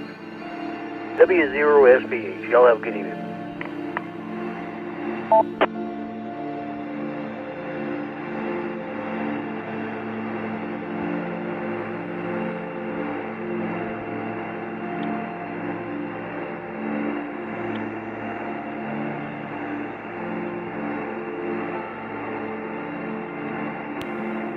Well, you have a good evening, Sean. Been a while that I hear you there, but this is K5YNU, mobile, be a short time. Enjoy your evening, sir.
Yeah, Gage, Florida, you caught me just before I cut the radio off.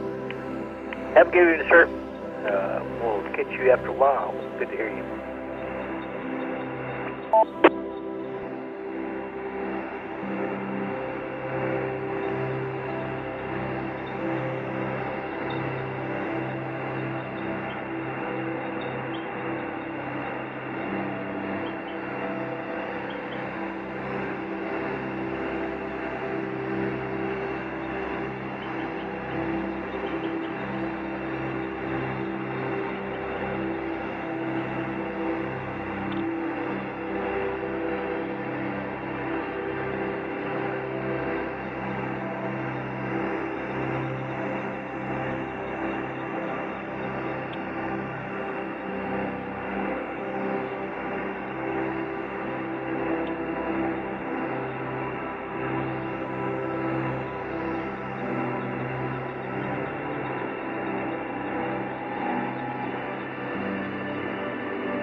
KJ5 IDT monitoring.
is KJ5 OUL Mobile, standing by.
Good evening. The time is 10 p.m.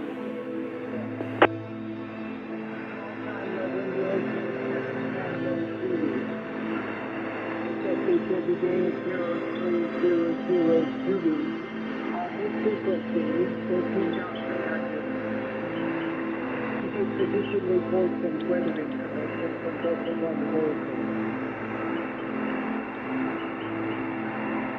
At this time, all stations are carefully listening for medical, emergency, or line OUL.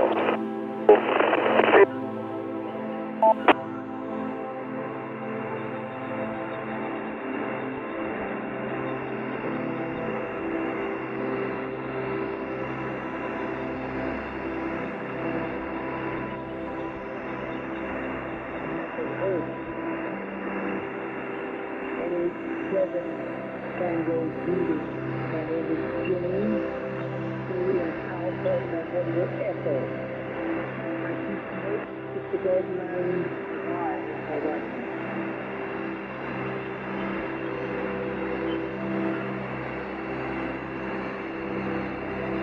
This is the warm-up session. And we're listening for maritime radio. That is underway. To get underway, but the 1990 roll call, please send me the amateur call sign.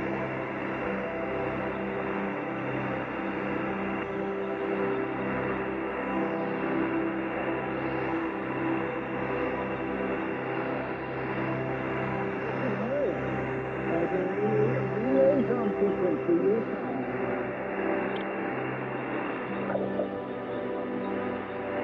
Kilo Charlie 7, Mike Rock.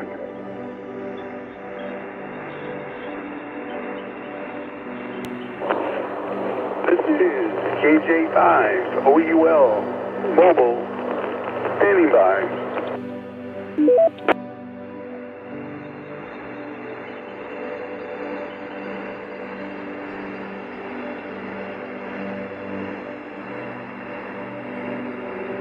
Alright, I copy November X-ray 1 Papa, Kilo Charlie 7, Mike Rock. Kilo Foxtrot 6, copy. Kilo Golf 7, Mike Hotel. Any additional relay? November Quebec 6, Papa.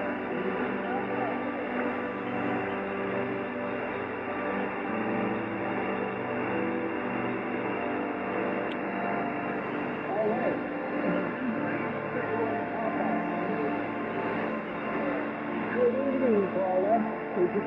warm-up call, please.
This is KJ5 OUL Mobile, standing by.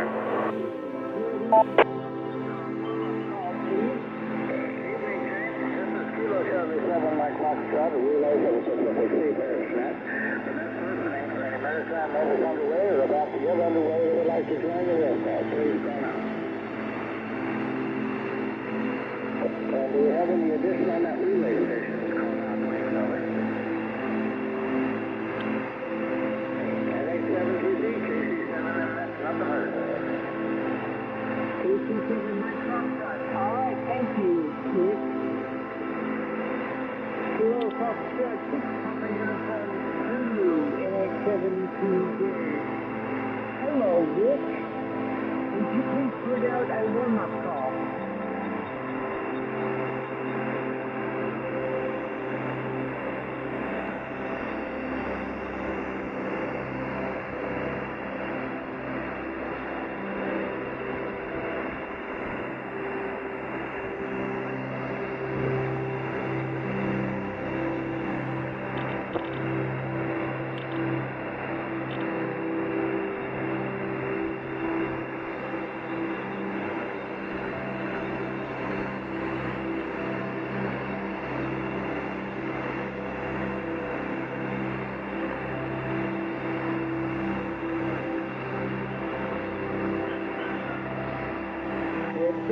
Alrighty, thank you, Rick. Kilo 4 Zulu Mike, NX7 Tango 2. Good evening, Jim. Would you please put out a warm-up call?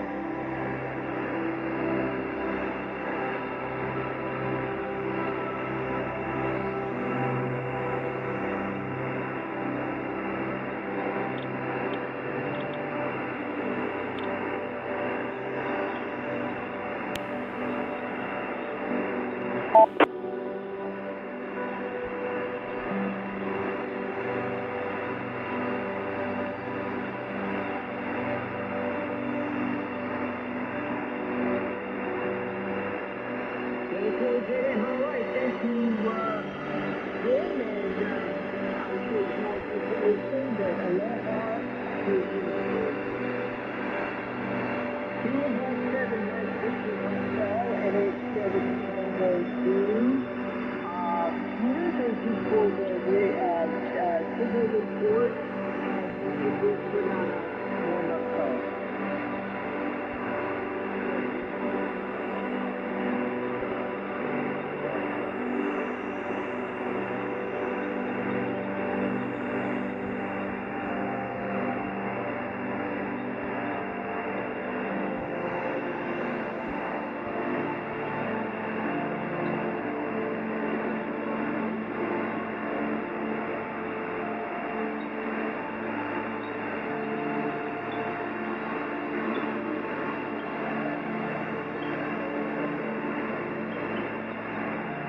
Yes, I did. Thank you.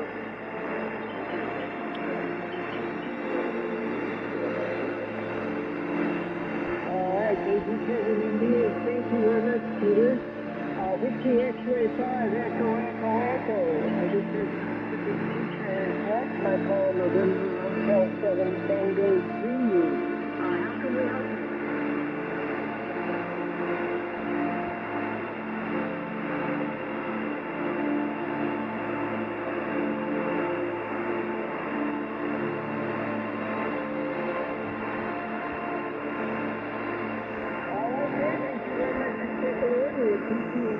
and if you hear something we do, just let us know. Follow along and see what we do. At the moment, we don't have any local on our list, over.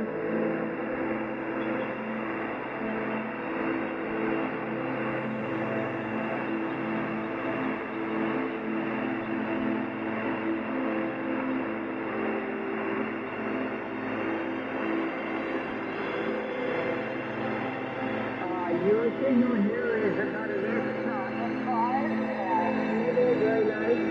My call is November 7 Tango Zulu, and I'm on the island of Hawaii.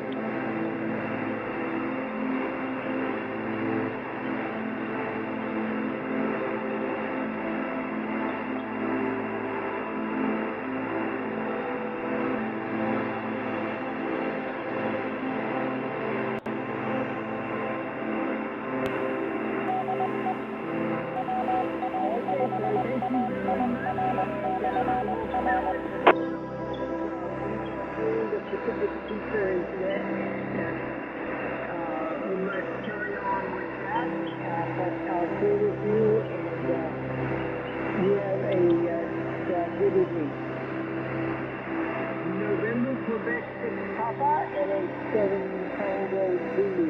Good evening to you, Jim. Could you please have one last call?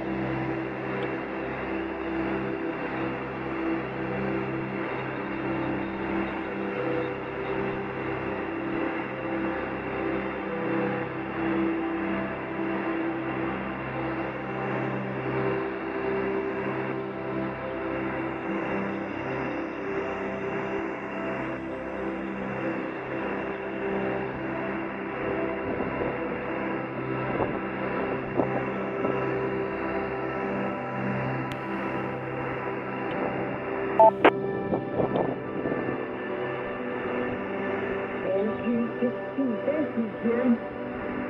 This is November Hotel 7 Tango Zulu. This is the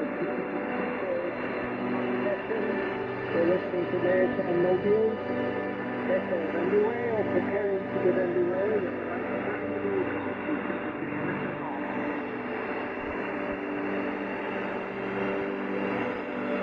Okay, nothing right there. Are there any last minute relays? Or anyone holding traffic?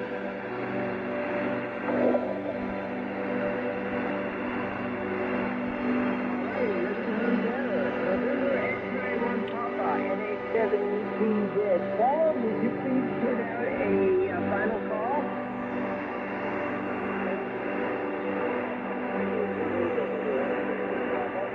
Relay Pacific Seafarer, this is the final call.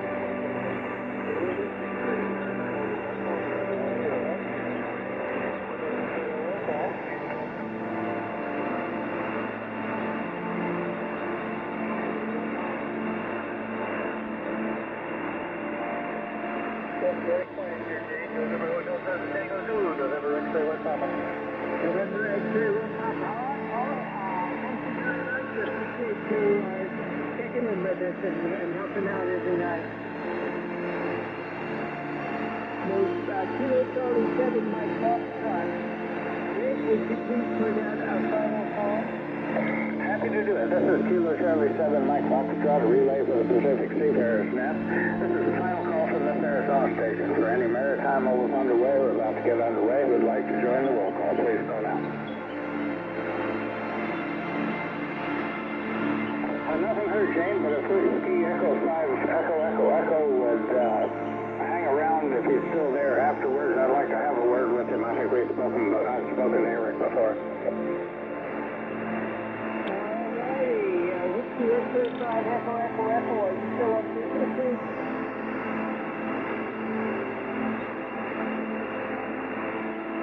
Alright, sir, stand by after the net. One of the relays would like to call you.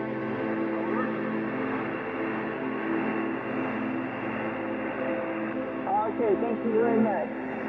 Alright, Rick, he will be standing by. I'll turn it over to you when I'm done.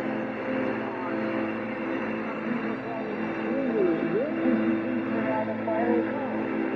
Yeah, Fox 98, have a great copy on WS 5 and Peter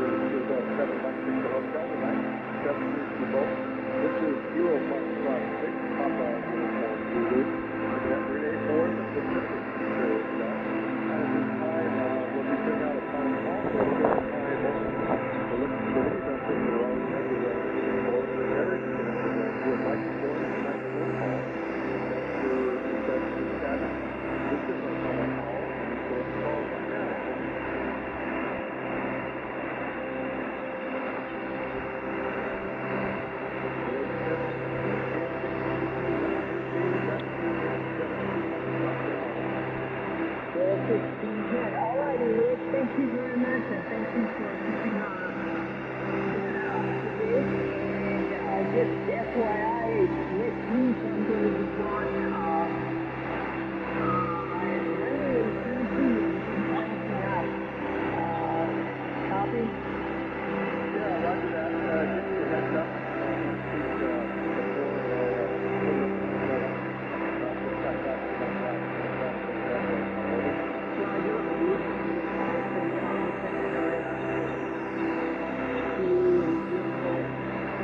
About that.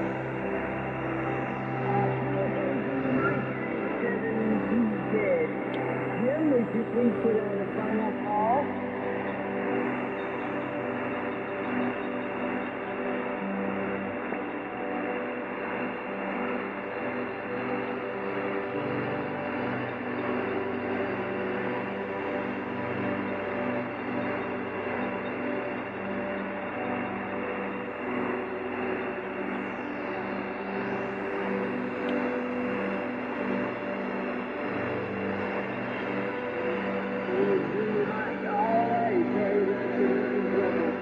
Thanks for always doing this. Take care. We'll go send my picture hotel. Thanks for that.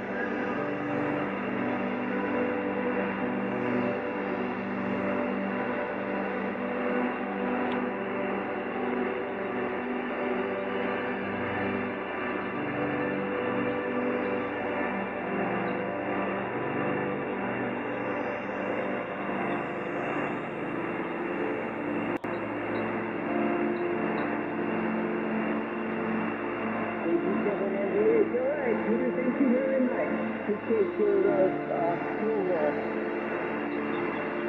November Quebec 6 Papa, NH72Z. Jim, a final call, please.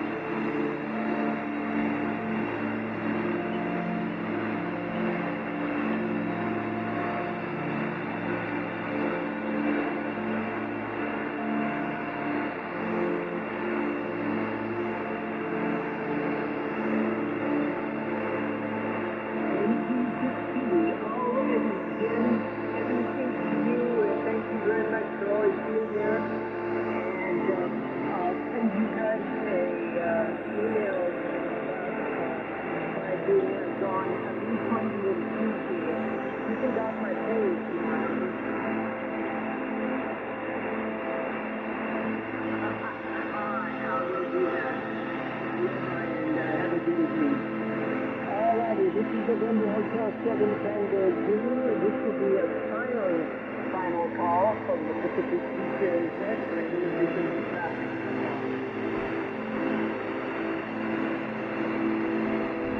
All right. Thank you all for your participation. Approaching the Pacific Eastern Test, entering the frequency over to Kilo Charlie 7 Mike Foxtrot 73 Aloha.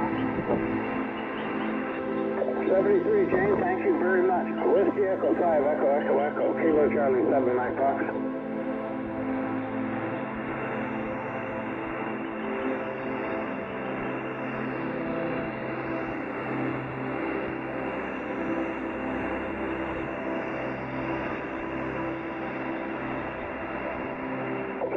No Charlie, Kilo Charlie 7, Mike Fox. It's a 2x2.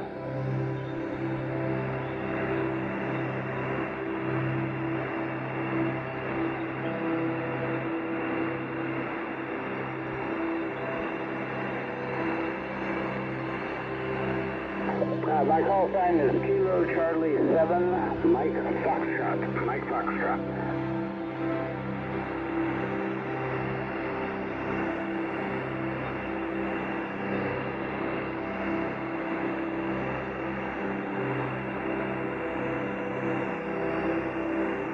Roger, I think we spoke before. The reason your call sign's distinctive, and I had it in my mind that we spoke on the Pacific Seafarers General Traffic Net some time ago.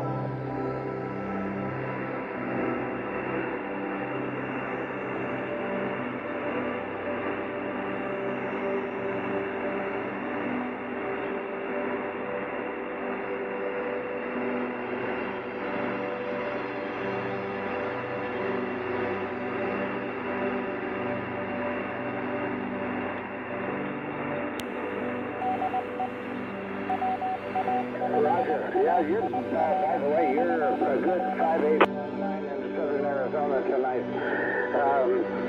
I'm running about 800 watts into a loop right now.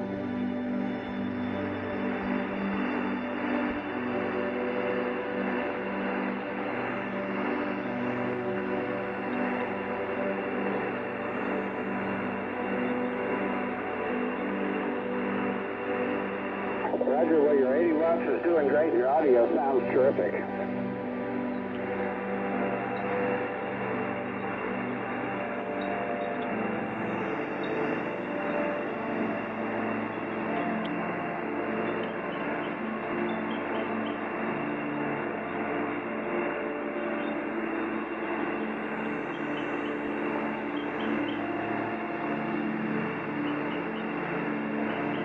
Roger, well, it's doing a great job tonight. It's nice talking to you. The Pacific, are you familiar with the Pacific Seafarers Net, the one we were just running there?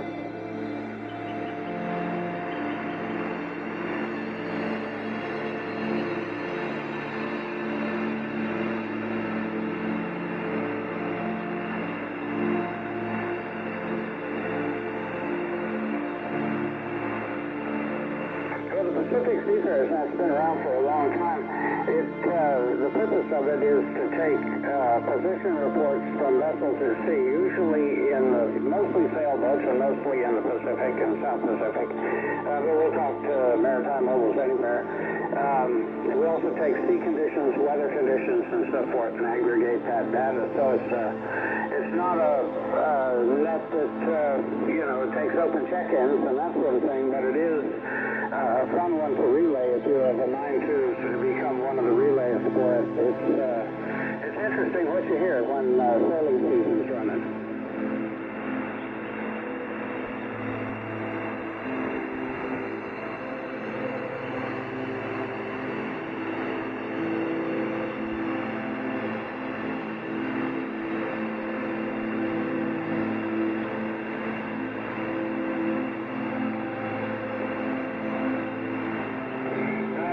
Relay stations. I don't recall from Japan, but we've had relay stations from the CNET, Carolyn Island and down in the Marquesas. And as the boats sail around down there, you'll hear any number of more or less exotic locations. We used to have several relays from Australia, but I haven't heard them lately.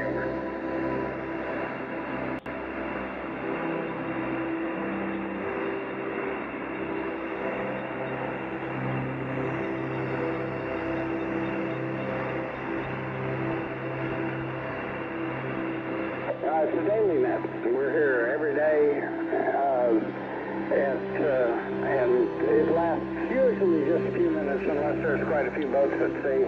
When there are a lot of boats, it can last quite a while over.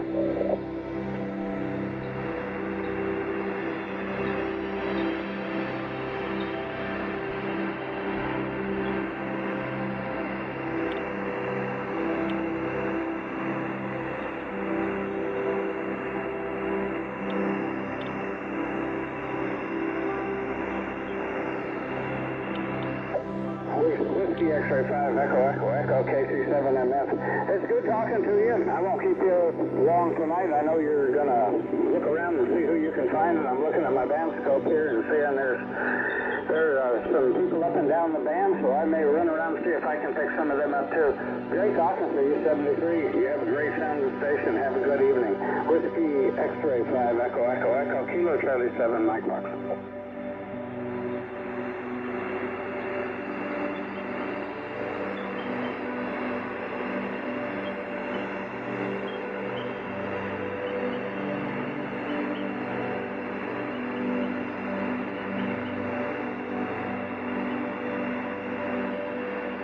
73, have a good evening. Kilo Charlie 7 Mike Fox, right, terrific.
evening. The time is 11 p.m.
KJ5JNJ, prowling.